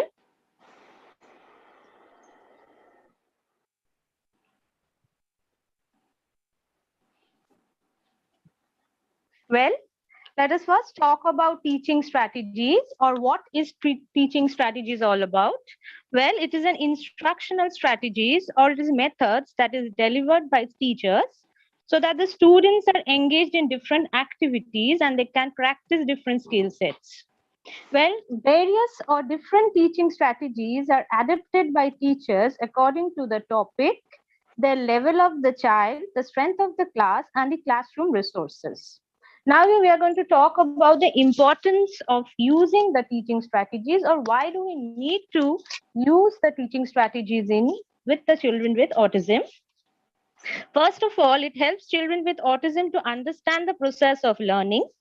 Teaching strategies help students in focusing on their weaker areas and perform their best or give their best in life. It also helps them in flexible thinking and also teach the students the importance of shifting their approaches to different tasks. Next slide, please. Now, some teaching strategies that we use for children with autism are task analysis, chaining, shaping, reinforcement, prompting, fading, and video modeling. Each and every teaching strategies will be discussed accordingly. Next slide, please. Now I'll be talking first about the task analysis. It is the process of teaching a behavior in small and simple steps. Rather, it is breaking a task into smaller steps. Task analysis is useful in teaching daily aerial activities or daily activities and enhances the fine motor skills for children with autism. Now, if you see the definition of task analysis according to the National Professional Development Center on Autism Spectrum Disorders, it defines task analysis as a teaching process that breaks down complex activities into series of simple steps that students are able to learn more easily. Now, task analysis has basic three characteristics. Most importantly, it must have consistency. Next, it must have individualization and also systemic instruction. Next slide, please. Well, if we see or take an example of task analysis, if the task or the goal we have taken with the child with autism is washing hands with soap, what we can do is we can break the task into smaller subparts. Like washing hands with soap, the first step we can teach the child with autism is to stand in front of the sink. Next, you have to open the tap, then run the water over the hand thoroughly, apply soap to the hands. Then you have to turn off the water, then scrub the hands for 20 seconds, turn the water back on, then rinse the soap off the hands thoroughly, turn off the water or tap, and dry the hands. Next slide, please. Now we're talking about chaining. Chaining is also an important teaching strategy. It is actually grounded in applied behavior analysis or ABA theory. It breaks a task into small steps and teaches each step or skill sequentially. Chaining is helpful in learning a routine repetitive task. For example, if we take putting on clothes, putting on shoes, using the toilet, brushing teeth, or completing a word task. Now, chaining are of two types. One is forward chaining and the other is backward chaining. Next slide, please. Forward chaining, if we actually describe it in a nutshell, here each and every step is mastered and monitored before the next step in the skill series is practiced. Now, again, if we take a task with a child with autism, the task here we have taken is puts on a pant with elastic waist. Now, how we will apply the forward chaining teaching strategy for this skill is we'll teach the child first to hold the pant by both hands, then hold the pant with both hands and put one leg through. The next step we will teach the child to hold the pant and to put both the legs through, then pull the pant to the knee and then to the hip, and then hold the pant, put through the legs, pull up to the knee, then to the hip and waist. Next step, please. Now we're discussing about the backward chaining. Backward chaining is very similar to forward chaining, but it is just the reverse process of forward chaining. This process moves from the last step of the task to the beginning. Now, again, if we take the same task, puts on a pant with elastic waist, here, just as we are applying the backward chaining teaching strategy, here the last step of forward chaining will be the first step. So, we will teach the child to pull the pant up from the hip to the waist, then pull the pant up from the knee to hip and then to the waist, pull up to the knee, then to the hip and then to the waist, pull one leg through, then up to the knee, then to the hip and then to the waist. Now put both the legs through, pull the pant up to the knee, then to the hip and then to the waist. Hold the pant with both the hands, put the leg through, pull it up to the knee, then to the hip and then to the waist. Next slide, please. Now we'll talk about shaping, a very important teaching strategy for children with autism. Shaping is the use of reinforcement of successive approximation of a desired behavior. When we are using this shaping teaching strategy, a child's behavior is the prime focus so that the desired behavior is achieved. Next slide, please. Well, here we can actually just read an example, or we have shared an example that Jack is a 3-year-old boy and he is diagnosed with autism. He has limited verbal behavior, so his special educator has set a goal for him. That is, what the goal that special educator has set for him is request an item by saying its name. Jack actually loves to play with the ball, so that is the reason the special educator has chosen this goal. Now, Jack loves playing with the ball, so the teacher begins to teach to say first the sound of the ball. When Jack makes the sound of the ball, the teacher gives him motivation or positive reinforcement. But if he says any other vocalization, the teacher doesn't roll the ball. In this way, Jack is able to say the sound of the ball independently. Next, the teacher teaches him to say ba of the ball. And in this way, the goal is accomplished. So in this example, what we notice is the teacher is reinforcing the child at every successful step towards the completion of the task. Next slide, please. Now we'll be talking about the teaching strategy of reinforcement. It is actually a relationship between the learner behavior and the consequences of the result that follows the behavior. This relationship can only be considered as a reinforcement if the result or consequences increase the probability that a behavior will occur in the future or at least be maintained. Now, there are two types of reinforcement. First is the positive reinforcement. Second is the negative reinforcement. Positive reinforcement refers to the presentation of a reinforcer after a learner uses a target skill of behavior. It is of two types. Primary positive reinforcers, like you can give food, like we can give chocolate as a reinforcement, some liquids, some comfort like pat, or we can hug the child. And the secondary positive reinforcers that we can give is verbal praise, like saying, oh, you really did good. Highly preferred activities, we can give stickers like smileys, we can give toys, and as well as edibles. Now we'll be talking about the negative reinforcement. That refers to the removal of an object or activity the learner with autism finds aversive. The goal of negative reinforcement is to remove the aversive stimulus so that the learners use the target skill behavior will increase. Next slide, please.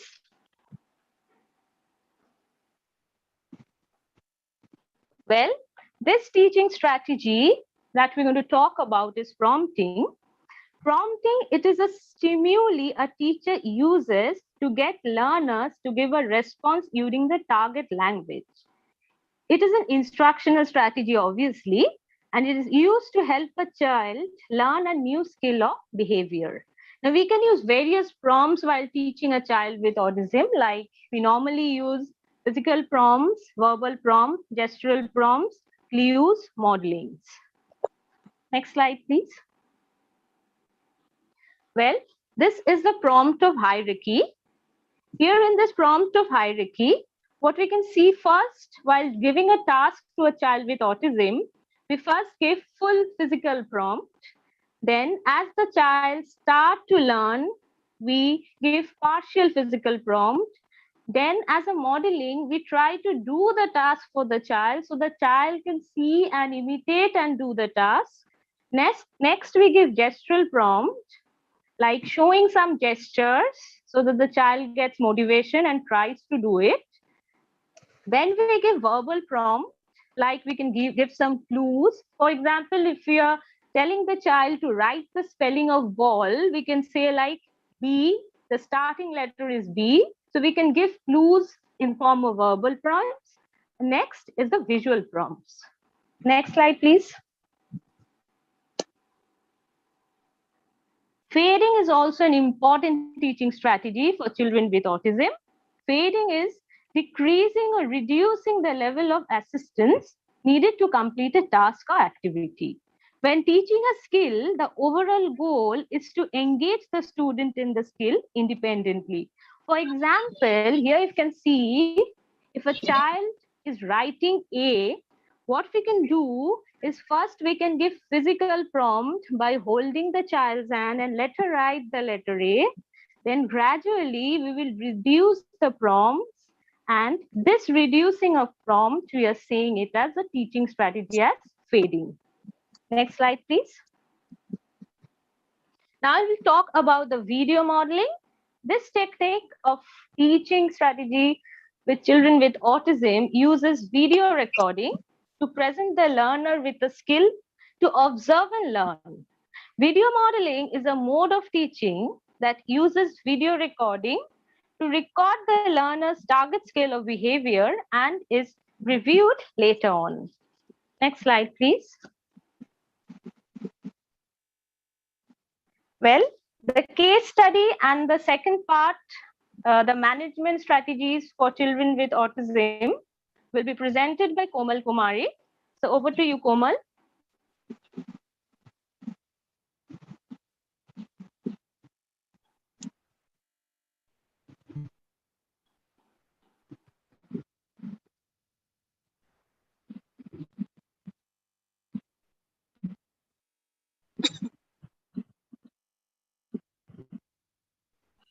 Komal?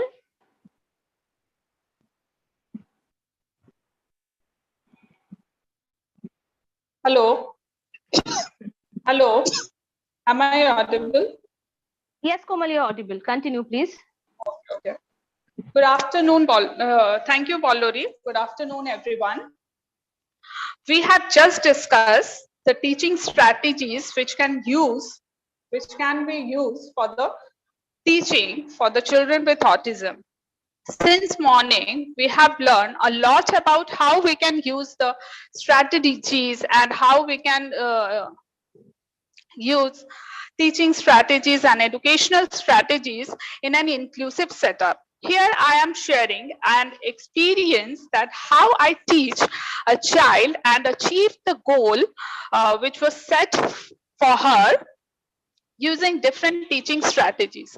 Because when we are doing practically the things, we have a lots of limitations, like resource limitations, whether the child is cooperating with us or not. So at that time, we have to be ready with a handful of strategies and techniques. So the experience which I am talking about, she is the child with autism, is a 3 years and 6 month girl. She was diagnosed with autism and speech delay. As per my observation and parents' complaint, present parents' complaint, she said, I come to know that the child has some behavioral issues, like she likes to licking everything, whether it is wall or whether it is floor or any object which she picks or touch. She also had a tendency to break the crayons. While assessing her, I used this tool, that is Behavioral Intervention for Children with Autism checklist, edited by Catherine Morris. This checklist contains different curriculum guides with age-appropriate domain.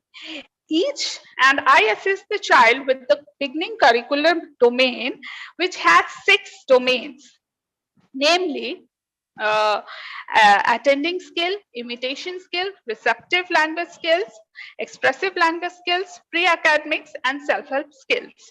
Assessing the limitation of the child in different domains, I took short-term goals from each domain. But the first and foremost attention of mine and for the challenge for me is to make the child sit to perform the goals.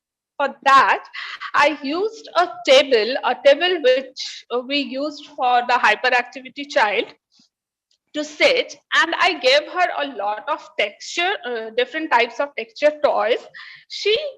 Finally, she started cooperating with me. Gradually, she started cooperating with me, and then I started my goals, and then I introduced the goals to her.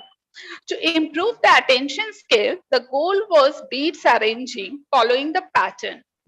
I have used this visual schedule, which you can see in the presentation. With this visual schedule, at the initial stage, I have used physical prompting. Then I gradually faded the physical prompting with the verbal and clues. And then I give her, when the child is able to perform the task on her own, I give her just the workstation area where she needs to perform the task and the visual representation of the task, because the children with autism should need a clear idea about what they are expected to do. So in this picture, the presentation is in a way, it giving anyone a clue that what the child is expected to do. After that, I use the reinforcement to encourage her to do the goal independently. Next slide, please. The next goal is the imitation skill. Is taken from the imitation domain, and the goal was action rhymes. As we all know that children with autism have resistance in imitation skills. When I first taken the action rhymes for her, I started shaping strategies with modeling and then reinforcement. But the most important and effective strategy which I observe that work very best for the child is the first visual schedule of first and then. In this case, if the child is not interested to do the activity which you are desiring, put the thing which the child have high interest. If you are putting the thing and the child gets the clue that if if she will perform the task you desire, then she will get the high interest object. And this is how I teach her the imitation skill. Now, the next goal of mine was taken from pre-academic domain. And the pre-academic domain, I use the thing that what she knows and what she doesn't know. She knows that she has different toys. So I taken the goal sorting big and small objects. Here, I again use the visual representation of the task which she needs to perform, and I show her that these are the different toys. Some are big and some are small. You just have to sort the big one in the big basket and small one in the small basket. And she performed that task very well. From the day 2 or 3, she started performing, and it was very what we can say, it reinforced me also to work on the child, because her level of attention, her level of acquiring the thing was very good. Next slide, please. Okay, the next goal was taken from the receptive language domain. Receptive language, we all know that children with autism have difficulties in communication skills. So whenever we are trying to talk with them, try to use as much symbols and as much visual representations as possible. I am sharing experience. This is not related to this case. I assess a child who is writing all the things, like he's studying in class 1 in a regular school, but he has a problem in writing. Whenever he is writing, making a sentence, he writes that suppose we are Indians. So he is writing WEV is fine. In place of ARER, he is writing R. That means he has a setting that R, whenever I am telling to write her R, he has to write the alphabet R.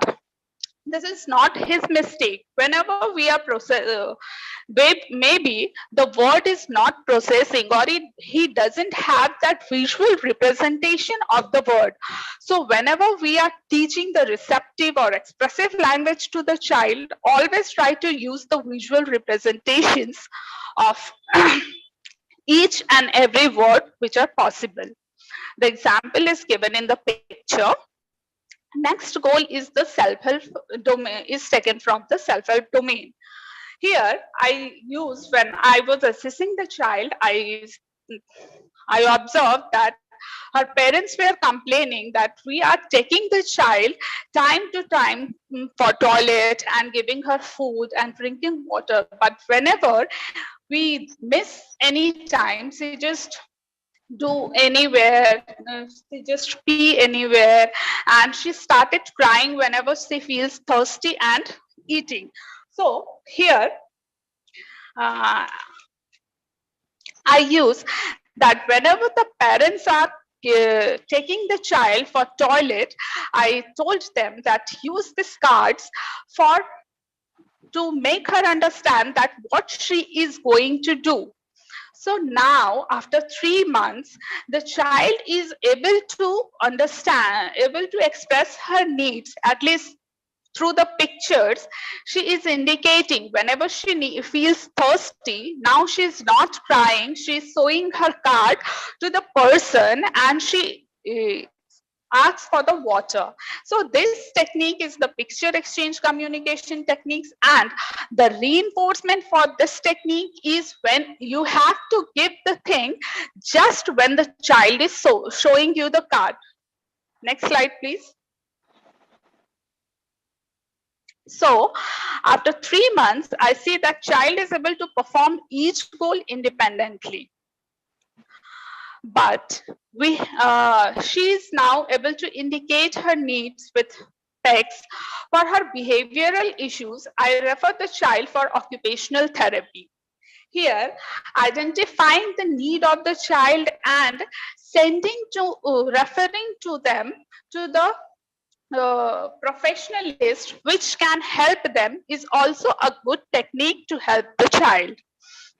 As a special educator, we all know that children with autism has a very large spectrum. Each child is different from other. And so we always have to be ready with the handful techniques, and we also have to observe the learning style of the child and use the techniques accordingly. After this, I will be, please change the slide. After this experience, now I will talk about the management techniques for the children with autism. Next slide. Applied behavioral analysis. This technique is based on the B.F. Skinner's operant conditioning theory. And in this techniques, basically, we are assessing a child's current skill and difficulties. Then we set goals and objectives. For example, learning how to say hello, designing and implementing a program that teaches the target skill, measuring the target skill to see whatever the program is working, evaluating the program itself and making changes as needed. Next slide. This management plan also has some benefits and criticism. The benefits are research shows it develops behavioral skills. ABA can be used to teach simple and complex skills.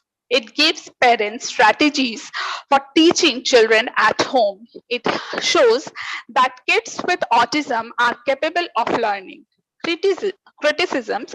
ABA focuses on behavioral problems. The therapy tries to make kids normal. It's limited in what it can teach. This therapy is, this management technique is now almost most of the foreign countries are not accepting this, but in India, we are using this very much. Next slide. Sensory integration therapy.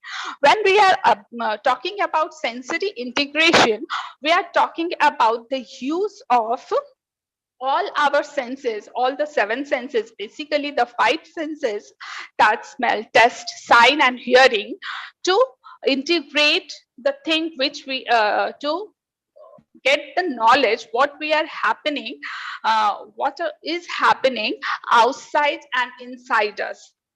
So through this integration therapy, though this is totally the occupational therapist part, but as a special educator, we have some idea about this technique. So we can make the child able to sit, able to do the work which we are desiring. And in that way, we have some ideas about the techniques, about the sensory integration therapy. This sensory issues are divided into 2 parts, that is hypersensitivity and hypersensitivity. Next slide, please.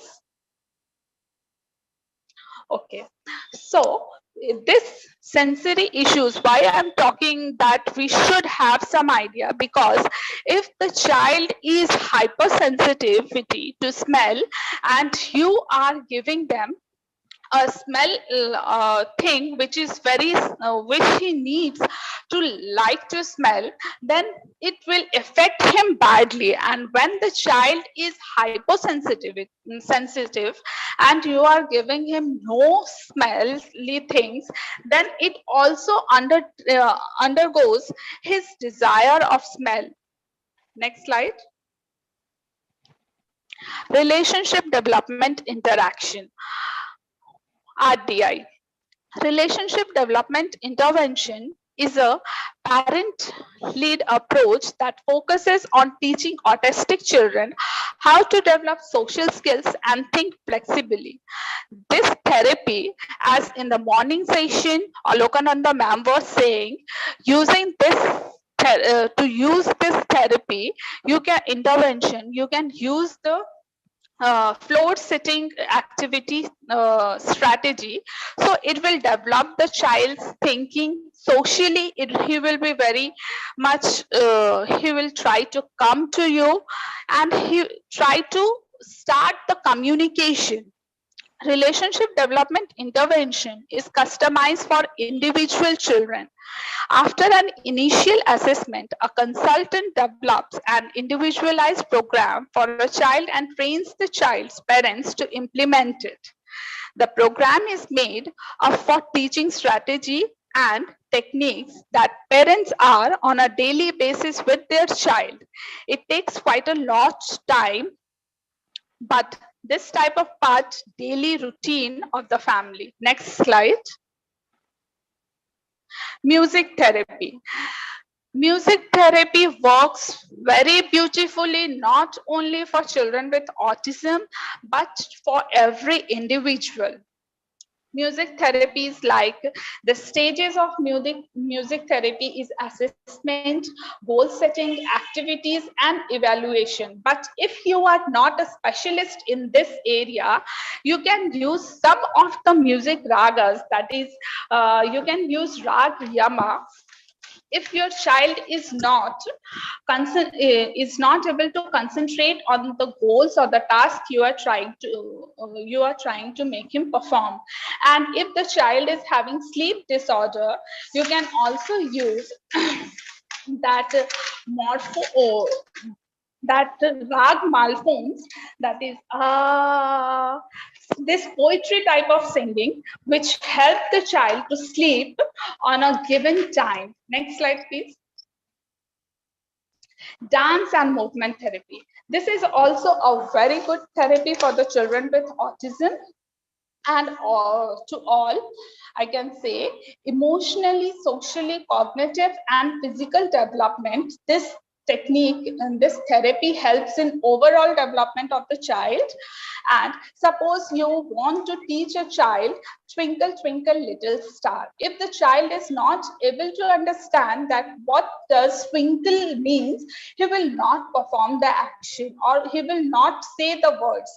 Some of the child have this type of resistance. So at that time, if you are able to show that this is twinkle, twinkle means, twinkling means this, then he will very beautifully perform the whole poem.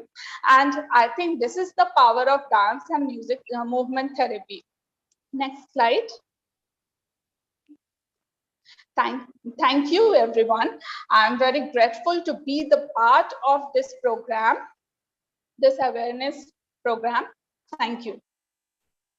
Thank you. That was very informative and edifying for all of us. We got to know a lot about autism spectrum disorder, and also as future teachers, we learned the art of teaching autistic students. So thank you so much for joining and staying with us. Handing it over to my co-host, Shrestha Yogi. Over to you, Shrestha. Thank you so much, Sumedha. Now, I would like to request the students of Adamas University to present their thoughts on autism spectrum disorder. The participating students from Adamas University are Deepan Banerjee, Bidisha Chakraborty, Shujana Chatterjee, Ankita Dasgupta, Prosari Chanda, Nilomit Jyoti Sarkar, and Moshumi Chatterjee. Now over to the students of Adamas University. Thank you, Shrestha. A very good evening to all the respected dignitaries present over here and my dear fellow mates. Today, we are going to present on the topic Nurturing Autism, a pedagogic panorama. The presentation basically ventures with the intent to enlighten on the ataxia titled Autism Spectrum Disorder. It's a disorder that debilitates the ability to interact with people. Next slide, please. The study pivots on delineating disorder, its manifestation, conviction, along with certain respective case studies. The following presentation also highlights the challenges faced by autistic victims while exposing themselves in front of their family, society, etc. The specifics primary as well as secondary, has been solicited from various research articles, medical propagandas, magazines, and research studies. Finally, yet importantly, after conducting all the research, it has been that autistic individuals need much more love, care, and attention, to which will allow them secure a non-differentiating status like all of us. They are neither different nor disabled, but special and gifted. Now, we will be seeing a video regarding autism spectrum disorder.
Autism.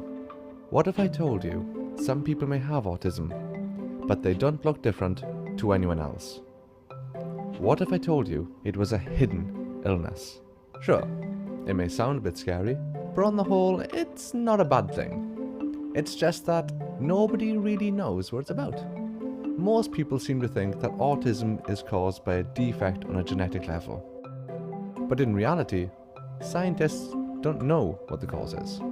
There have been many arguments and theories about this, but all we can really say is that some people suffer from a disorder of neural development, and these people are known as autistics.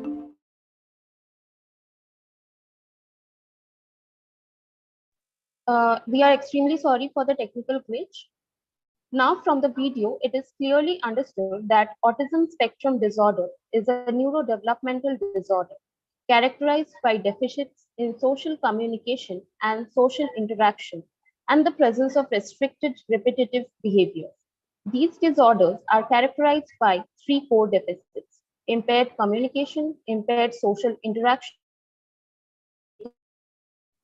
They face social awkwardness, such as they usually avoid eye contact when they are asked to interact. They prefer to play alone, face difficulty in experience. They generally in a flat tone, devoid of expression. The abilities and needs of autistic people vary and can evolve over time. While some people with autism can live independently, others have severe disabilities and require lifelong care and support. Care for people with autism needs to be accompanied by actions at community and societal levels for greater accessibility, inclusivity, and support. Thank you. Now I would like to call upon Mosumi to continue further. Thank you so much, Ankita, and hello everyone. This is Mosumi Ganguly, and now I will try to put some light on my part. So, as we know that the 5 categories, namely autistic disorder, childhood disintegrative disorder, Asperger's disorder, and pervasive developmental disorder, and Rett's disorder. These 5 categories are considered as ASD, that is autism spectrum disorder. Now, let's discuss these 5 categories. Number one is autistic disorder. It is a serious developmental disorder which impacts the nervous system and affects the overall cognitive, emotional, social, and physical health of an individual person or a child. Next comes childhood disintegrative disorder. This disorder occurs in a condition when the person loses his or her language, social skills, and other motor skills that he or she have learned already. This condition occurred after the age limit of 3 or 4 of that individual. Number three types of category is Asperger's disorder. It's a kind of neurodevelopmental disorder which creates significant difficulties of social interaction and non-verbal behaviors.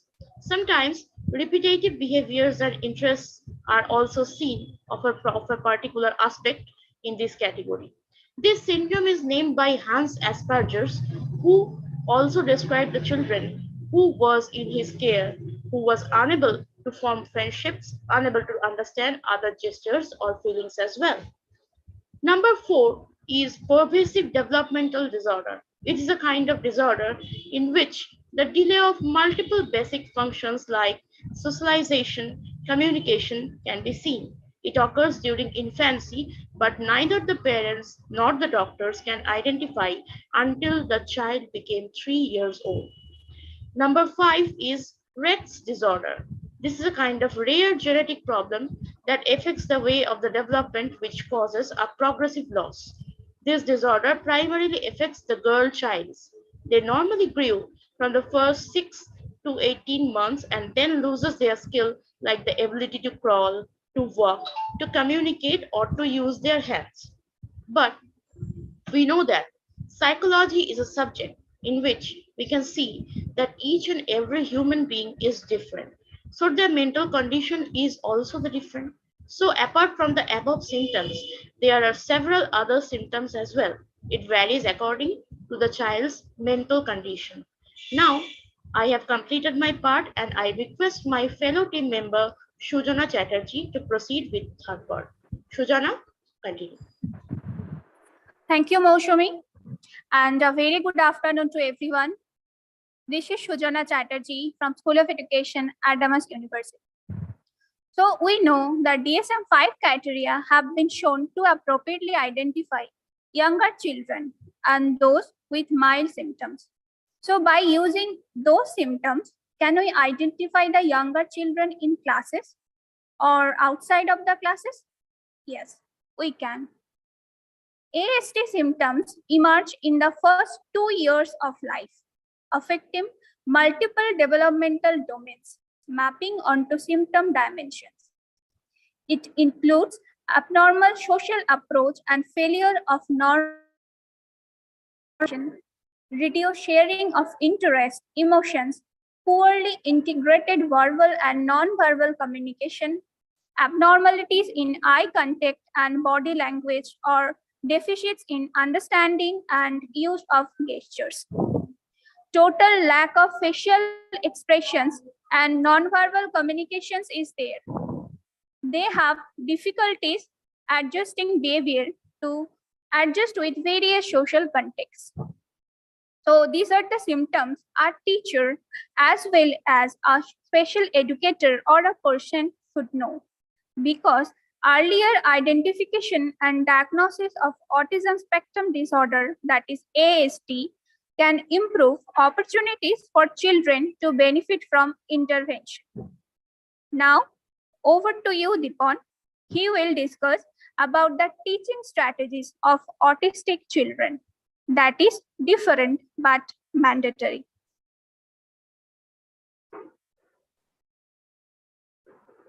Thank you, Sudhana. A warm welcome to all honorable dignitaries and my fellow peers. Today, before I start with my presentation, I would like to take this opportunity and ask all of you who can hear me to do something for me, please. If I may, everyone please sit normally. Kindly forgive me for my sudden and absurd request, but please just ponder for a second how weird it felt when someone asked you to sit normally.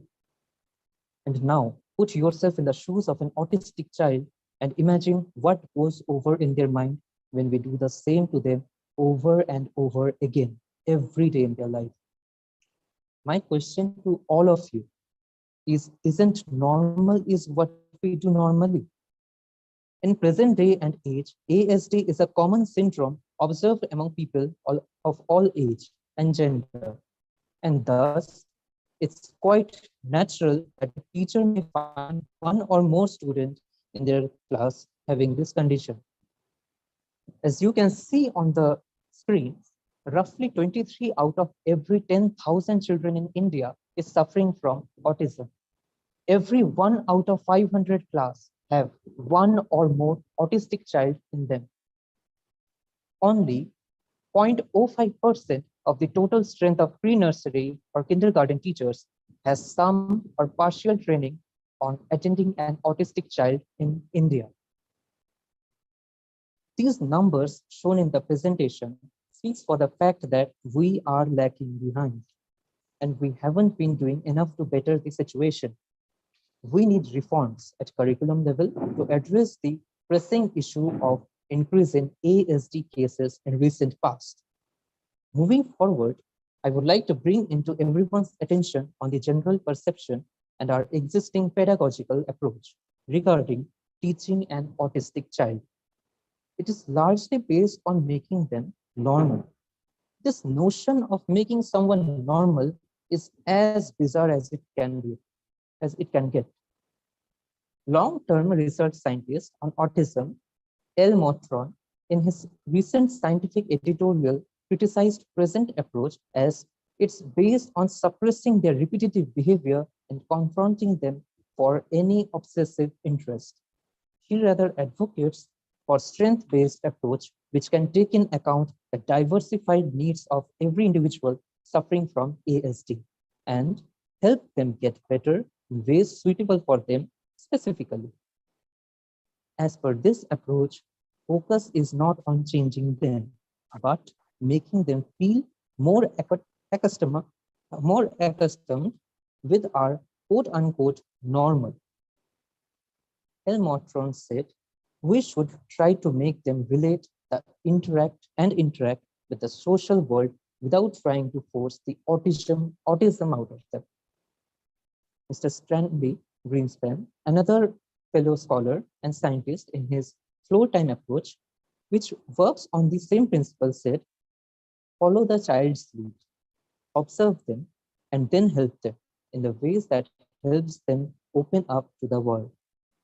World-renowned autism expert and animal activist Temple Grandin sums up the approach in his best word as, focus should be on teaching them to adapt to the social world while helping them keeping their essence intact, which includes their autism. These notions need to be incorporated in our present pedagogical approach for teaching in inclusive classrooms, and we must make sure our teachers, specifically our kindergarten and primary teachers, receive specific training so that they can attend to these needful, inappropriate ways. Thank you. And I would like to hand over to Proshari, who will talk about some common practices that we can implement for teaching autistic students. Over to you, Proshari. Thank you so much, Deepan. Hello, I'm Prashari Chanda, and may I take this opportunity to warmly greet one and all present here. A very good evening. I will be talking about a few common practices for teaching autistic students. The first practice would be use of task variation. So task variation prevents boredom, that is use of alternate activities, which reduce anxiety and inappropriate behavior in the classroom. Incorporating physical activities, exercises during scheduled routines can have positive benefit on the mental health of the students. Use of task analysis is the second topic I would like to discuss on. This involves breaking larger tasks into smaller subparts, into smaller teachable units. For example, while teaching a self-help task such as brushing of teeth, the teacher may further subdivide the task into several smaller subparts, such as fetching the brush and the paste, wetting the brush, then applying paste on it, and finally brushing the teeth. The third point I would like to lay focus on is forward and backward chaining. That is, skill sequences has been broken down through task analysis and is taught through A, forward chaining, where the teacher teaches each step in conjunction with the previously taught step. And in backward chaining, the child is encouraged to conduct the task independently, that is on his own. The child is provided assistance until he's able to perform the steps before he reaches the last one. And the fourth point, which is a very important part, where the teacher has to provide precise positive praise to the students. So directing praise to specific behavior is very important. Say, for example, if my student is doing multiplication calculations flawlessly, I, as a teacher, would be like, Rahul, you're doing well in multiplying numbers. Otherwise, accidental or unanticipated learning may occur if the student mistakenly connects something else with what they are doing with praise. Say, for example, if I say that, Rahul, you're doing a good job when he is swinging his feet while solving maths, to this, he might think that I'm prompting praise at his swinging of feet and not at his calculating maths well. Thereby, the teacher has to be very precise while he's praising a student. And finally, use of meaningful reinforcement, which can be further substated as follows. Plan tasks at appropriate levels of difficulty that can be well adjudged by the students. Use of age-appropriate materials such that they understand the task well.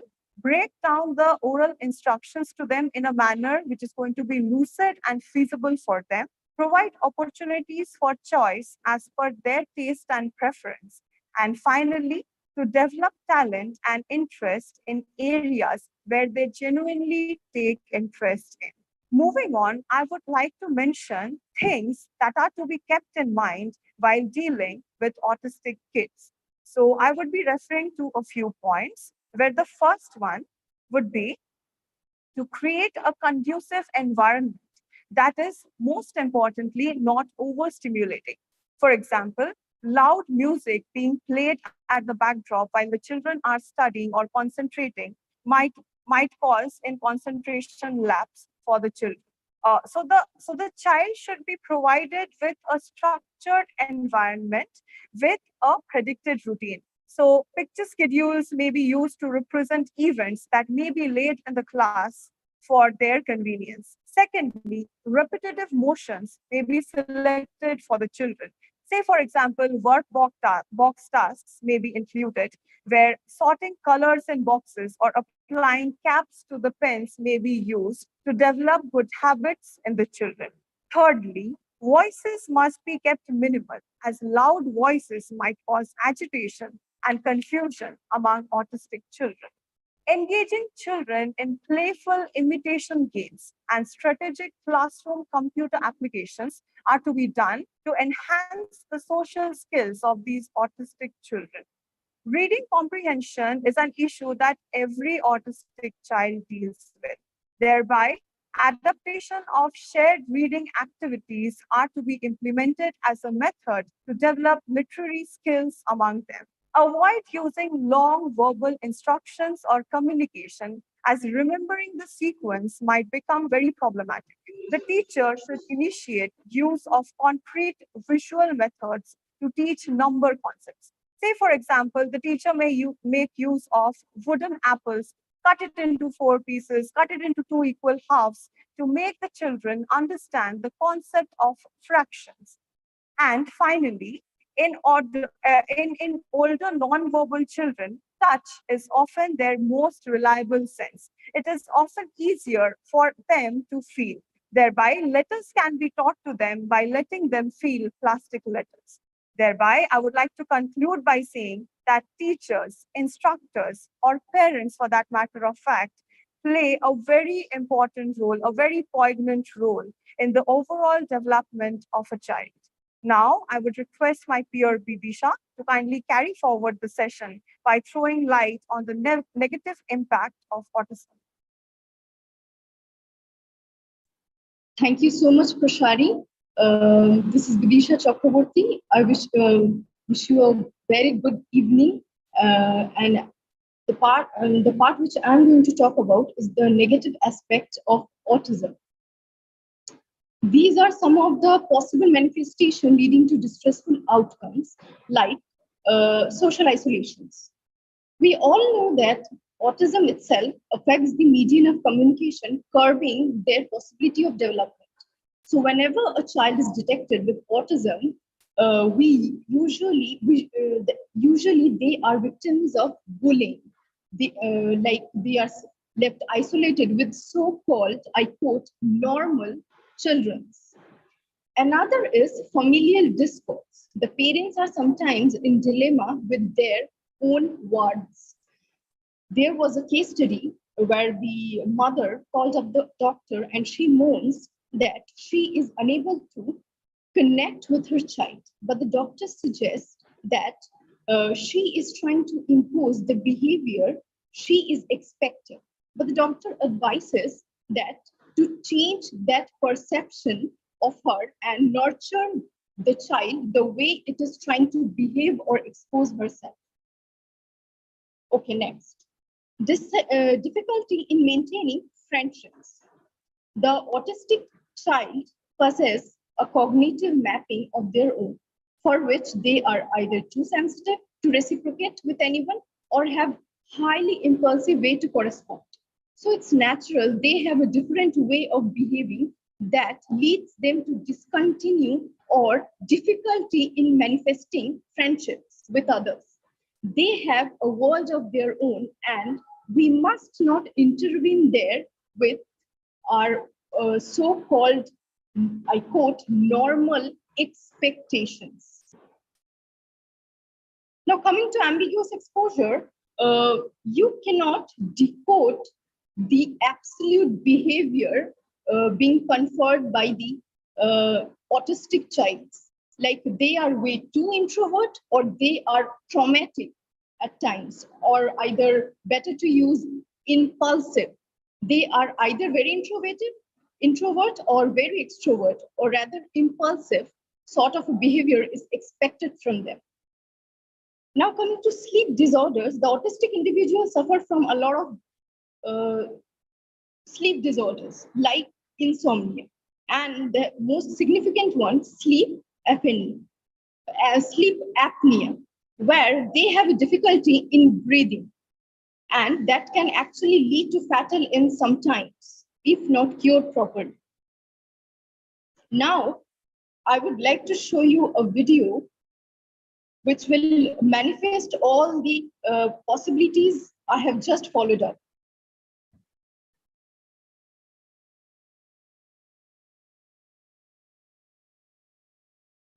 Perfect.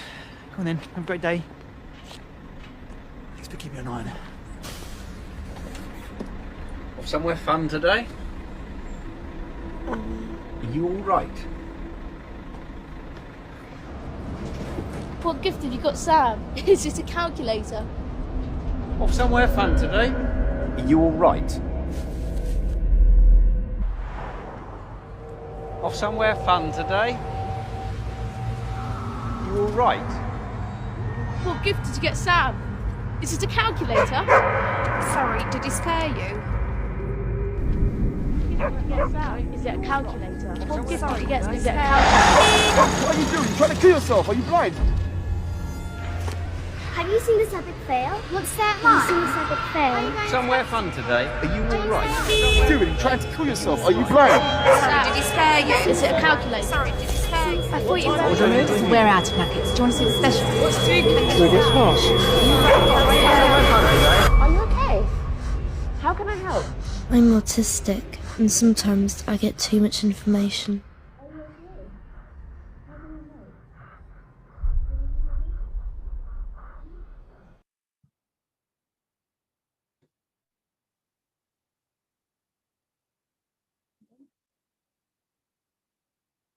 Now, I would be referring to certain videos where you will find some great autistic geniuses, where autistic people have done great jobs.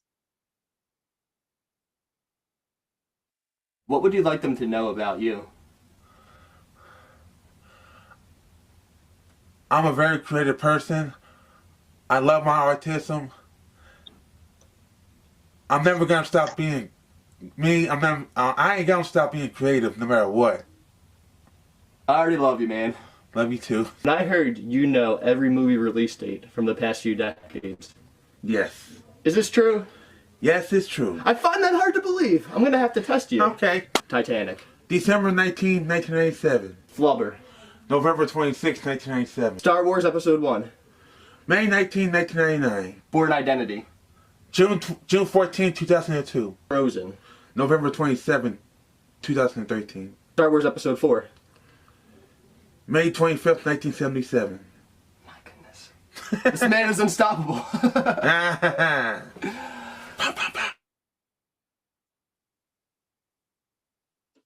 So as you have seen that autistic persons need someone to stand by them, absence of which can lead to drastic results.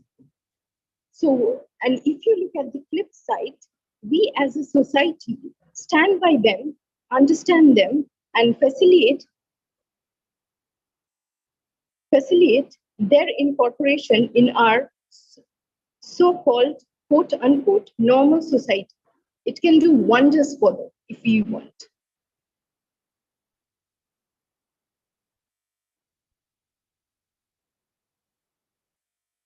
Now, I would be sharing a small piece of message and would be concluding it with a poem written by a genius. Before that, there's a short piece of message I would like to share with you. Usually it is said that a poem is a reflection of the self, of the emotions. So definitely, an autistic persons also have those similar emotions. They also understand the language of love, comfort, positivity. They are neither disabled nor different. And if you talk about disability, we all are disabled in some way or the other sense. So hence lies the fact that today an autistic, but tomorrow a genius. So to conclude our presentation, I would like to read a poem written by a genius named Paul Moosberg, titled My Autism.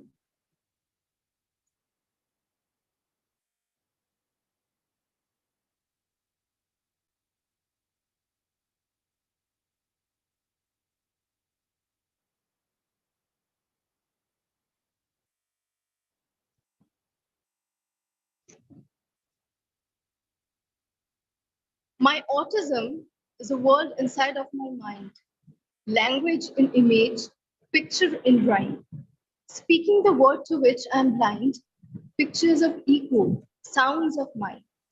My impressions of logic, perception aligned, thoughts without thinking and lies time, leaking the threads and falling behind, rhyme of the code or code of the rhyme, my future at question, equations dissolve, life's warm expression to have and to hold. Speaking out question that no one will solve, outward confusion settled and sold, only to find everything's nothing and nothing's to be inside of nothing shall everything flee. My autism's brain has its world to see, mind or my matter questionable. Paul Moosberg. Thank you so much.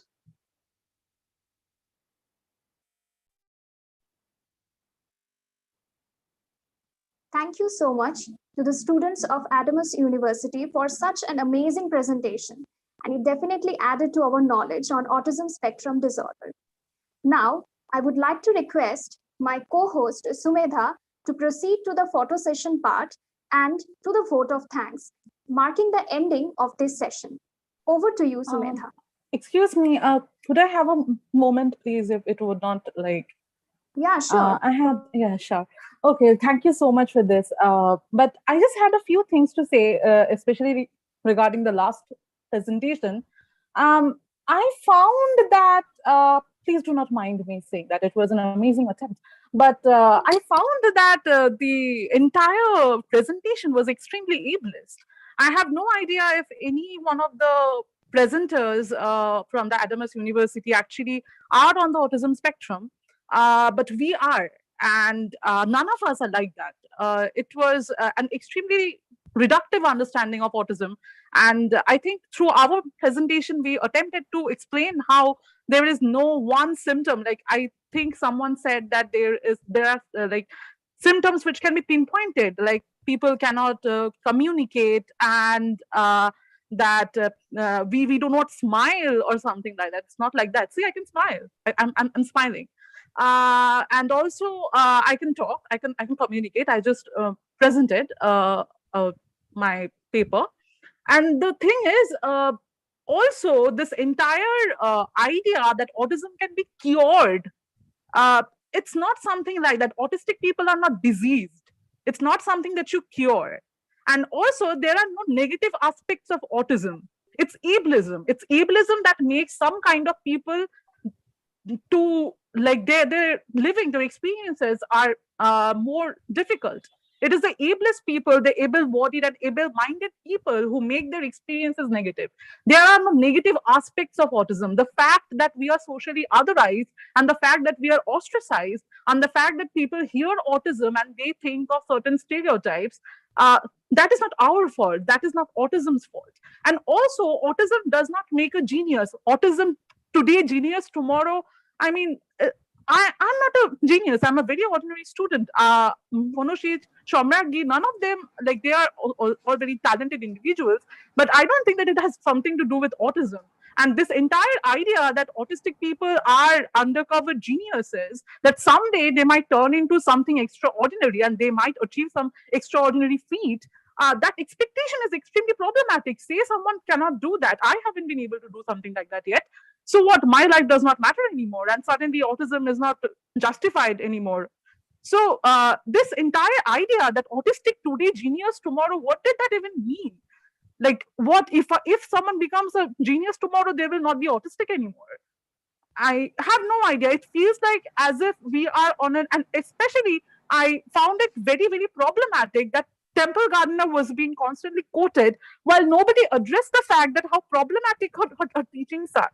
I don't think that anybody did enough research and anybody bothered to ask what ASD community feels about her teaching methods per se. But the thing is, her ideas are extremely outdated. She is one of those proponents of high functioning autism and low functioning autism. And even she supported eugenics. She had ideas like, extreme forms of autism should be eradicated, but a little bit of autism is right. It's like, be autistic, but till it is acceptable. Just up to the extent that other people are comfortable with your autism. The moment you make other people uncomfortable, then it's not fine anymore. I don't know. As autistic individuals, I found that the paper, the attempt was commendable. I'm not criticizing you, of course. The general awareness is pretty low, but especially on an event which is about autism awareness, a paper this under-researched and this ableist, this like neurotypically associated paper, which views autism as either a genius key or they are based on some like limited symptoms, that if you find your child not smiling at you, then automatically the child is autistic. Or that if I'm able to smile, I'm not autistic anymore. Since I do not exhibit any of those symptoms that you charted, then I'm not autistic anymore. Or the fact that I am not a genius yet, I'm not autistic anymore. And especially these other under-researched aspects of Temple Gardner's study, I think these could be addressed, that how we are moving beyond those ideas and how ASD community has distanced themselves from these things, and how every day we are moving towards the idea that we are not diseased, that we need to be cured, or that autism can be improved after a certain point of time. Autism does not need to be improved. People who are so narrow-minded that they cannot even accept the fact that every person is not what they expect them to be, and everyone will not fit the very narrow and stringent definition of normalcy that is set by the society. That is abnormal. That is a wrong thing. So please, like, if we are going to go any forward with the entire autism awareness and ASD, we need to do our researches better. Thank you. Actually, Dipandita, I was also going to say something like this, that I find this a little problematic that boxing creative people under, Asperger's or genius syndrome, it kind of complicates the situation because the word genius is very loaded and it carries a lot of burden. So don't you think these kinds of terms give rise to pop culture tropes like Sheldon or like Sean Murphy? Also, I really wanted to ask you that what are your sources? I don't mean to be like prying or anything. I'm just genuinely curious.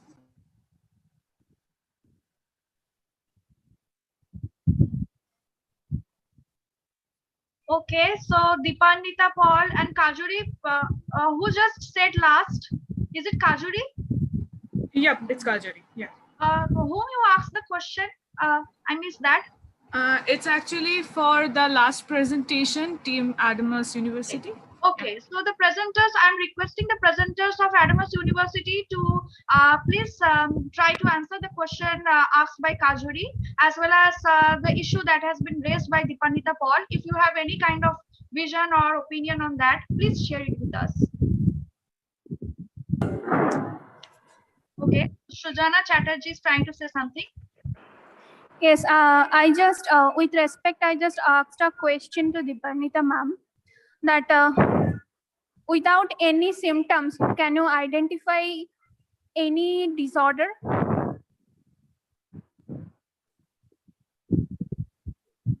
No, I don't think that you have to have a very limited set of symptoms to identify a certain disorder. And this entire duty of identifying, if someone has to identify a disorder, that has to be a very personal concern between the individual, their immediate peers, and the doctor or something like that. But what you are categorizing as identifiable symptoms is very archaic. That is what I'm trying to say. If I have fever, temperature is a symptom, and that will remain true forever. But what are the symptoms of autistic disorder or autism spectrum disorder? That is changing. For some people who have a lack of mirror neurons, like Sean Murphy says, that is also a part of autism spectrum disorder, that a lack of mirror neurons. So what happens is the mirror neurons helps us empathize and understand the emotional aspects of the other people, the one we are conversing with. But there are people actually, who do not have that you pointed some symptoms that we discussed. Yes, we discussed you all were of pointing out the symptoms that you were pointing out, the symptoms that you said will be found in kids early on, and their autism can be improved if interventions is met. I'm not even going into the improvement part. What I'm trying to say is that those symptoms, the idea that those symptoms are the only identifiable way of autism, and if someone does not exhibit those symptoms, they may not be autistic, that idea is very archaic. That is why we are going forward to our identity, to this idea of spectrum, that there is no one identifiable way of diagnosing autism, that someone might be light sensitive, but someone may not be that. Someone may be sound sensitive and someone may not be that at all. And like someone may be good at communication and someone may not be that. According to DSM-5, then is it that DSM-5 not saying means right things about the symptoms and identification? See, DSM-5, I would like to point something out. I am a patient myself and my psychiatrist. The thing which he said about DSM-5 is it has a very corporate outlook, very frankly speaking. The purpose of DSM-5 was a very corporate outlook. Following the things, like APA and so DSM-5. What? Freud was also a psychiatrist, and now Freud was one of those people who thought that the mothers create their sons to become homosexual. Do you think that he was right? Do you think psychologists or psychiatrists are always right? If we don't follow anything, then how we can just gather the information? Why? From where? Because we have to, gathering of information is not a bottleneck idea that we have gathered this information and now we will seal it. And if the information changes, if newer informations come in, which dispels the older information, which says that the older information was wrong, we will not gather that. what DSM and other organizations, even I saw a quote from Autism Speaks, or the ad that you played of that little girl, it is from Autism Speaks. Autism Speaks is a hugely rigged organization which basically invites funds from huge MNCs and never uses it on autistic people. And they went as far as suggesting surgeries to cure autism. Yes, so that is extremely dangerous.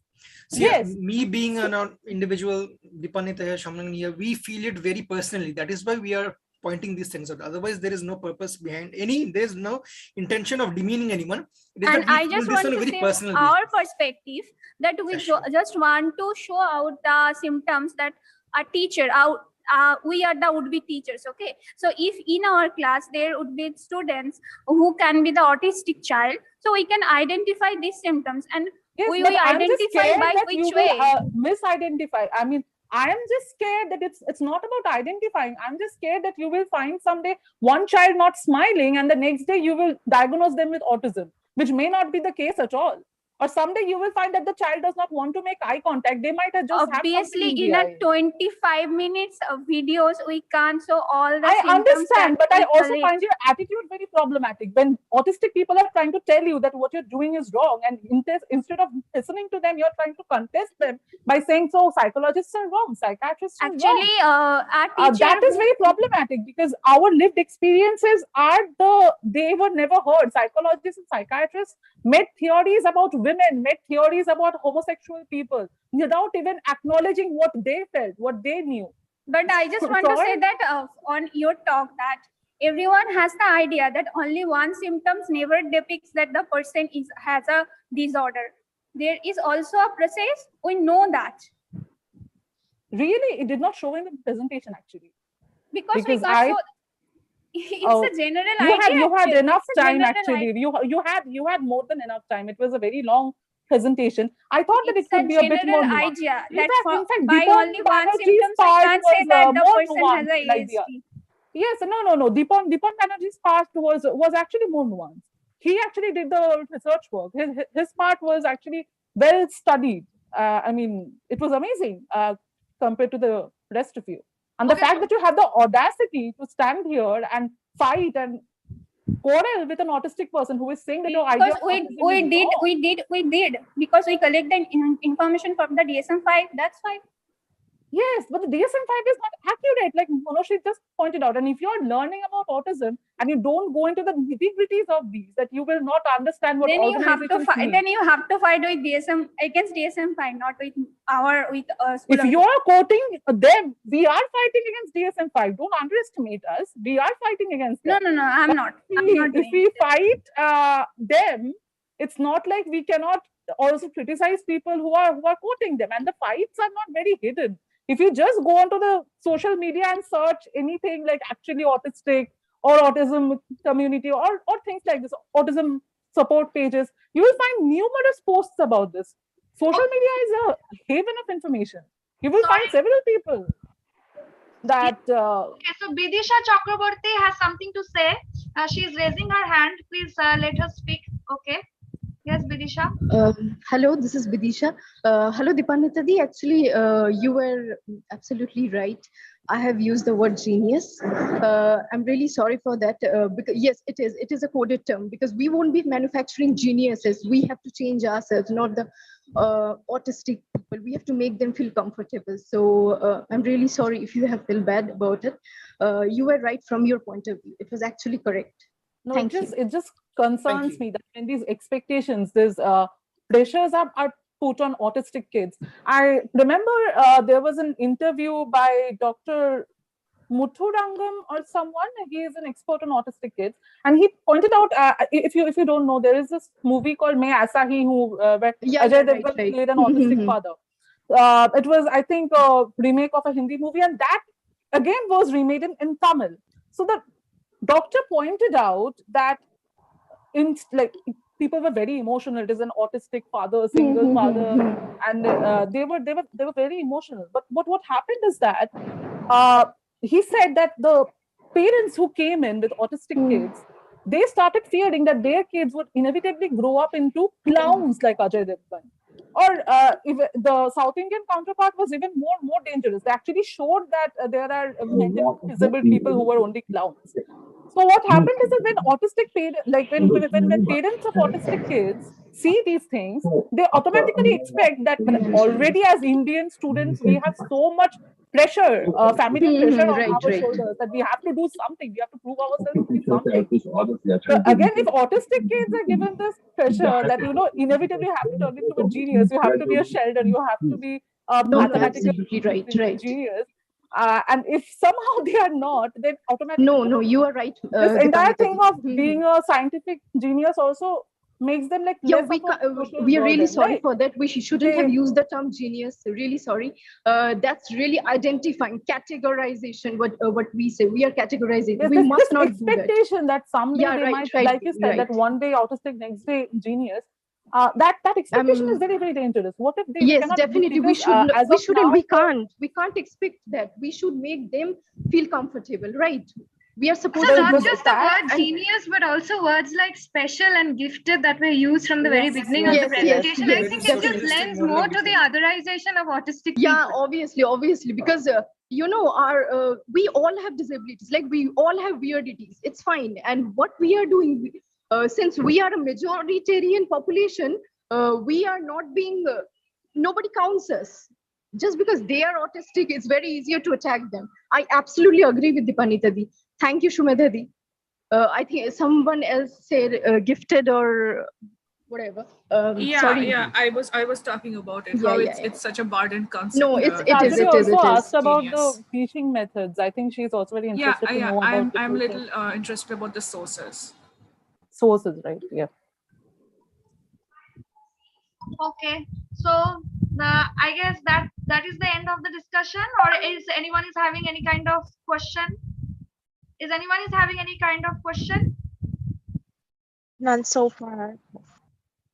Okay, so actually autism is a very multidimensional topic, and people are having their own vision, perspective about it, and I respect each and everyone's vision, and I'm very glad that few of the students participants have pointed out something that they might have felt bad about or they are against it. So thank you everyone for such a beautiful and interactive session, and now I would request everyone to please turn on your cameras for a photo session. So please everyone just turn on your cameras for our technical team to have a screenshot. Okay, so please wait for a minute. Yes.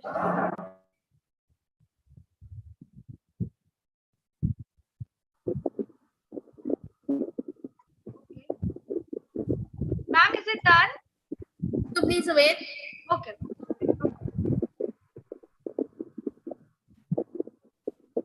Window 2, 3, 4, and 5. Thank you all. Thank you so much. So now we are standing at the very end of our today's session. So okay. So I would begin with I would like to thank Professor Samit Roy, Chancellor of Adamas University, Dr. Dipendra Kumar Jha, Vice Chancellor of Adamas University, for their continuous support. My heartiest gratitude to the convener of this session, Dr. Shauli Mukherjee, Director of School of Education and Dean of Student Affairs, for her eternal supervision and assistance. My profound regards to Dr. Prarthita Biswas, Professor and Head of the Department, to Mr. Pranay Pandey, Assistant Professor, the Joint Organizing Secretary of this session, for their endless encouragement and advice, and to all the respected dignitaries for their strenuous efforts to make this session a grand success. I, on behalf of School of Education, Adamas University, once again wish to express our gratitude and ardent thanksgiving to our honorable resource persons for this session on their expert talk, to Mrs. Alikananda Bandhopadhyay and to Mr. Ishal Chakraborty, to our international panelists, Mrs. Liz Roll Peterson, Mrs. Shineth Kunanan Gonzalez, Dr. Wayne Bullard, Mrs. Jacqueline Seven, Mrs. Fathia Barkadal, Dr. Juan Gomez, and Dr. Devdulal Datta Roy for their engrossing session and insights on an experimental perspective in education for autism awareness. I extend our thanksgiving to Mrs. Jewell for sharing her thoughts on inclusive education, engaging the disengaged. My earnest appreciation to all the participants from renowned Jadavpur University, National Institute for the Empowerment of Persons with Intellectual Disabilities, Regional Center, and to our very own School of Education, Adamas University, for their valuable interactive session, and to everyone present here for their consistent stay and responses. Looking forward to more such enriching leads and transfer of ideas and vision soon. Thank you all and have a great evening ahead. Thank you, everyone. So with the permission of all the dignitaries, we are ending today's session. Thank you.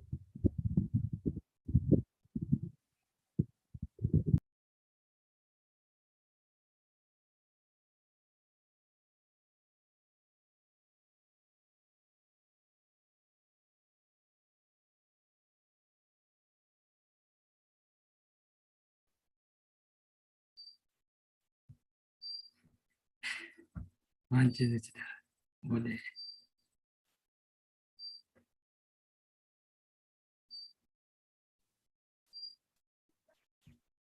Aisyah. Mana ya? Kolom pindah mana?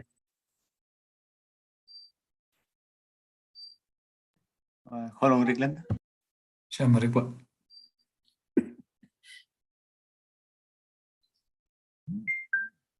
Nyawa, Didi.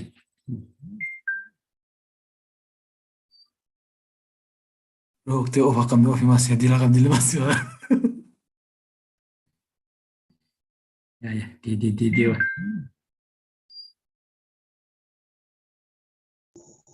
ありがとうございます。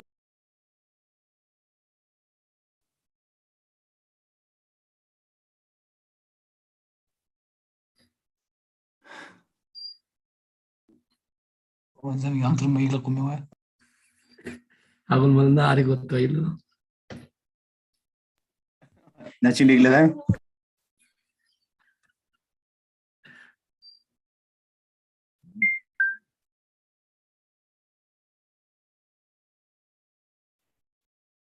Ayo, tisho host endan mana ngerti ni.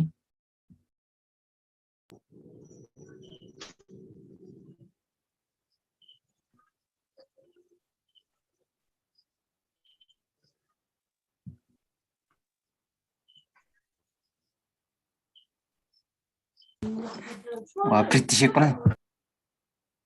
Cuma kamu.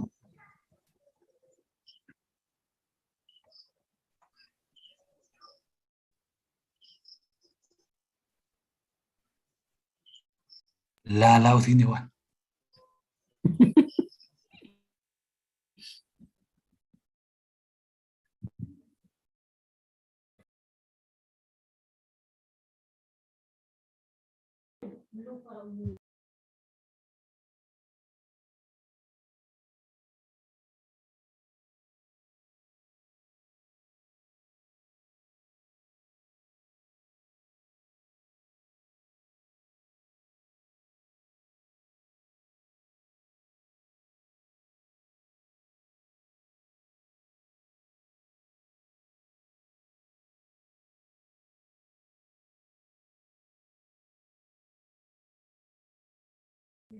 Wah, tikoti. Terus dikuat. 한 거잖아. 고치러 간 거죠.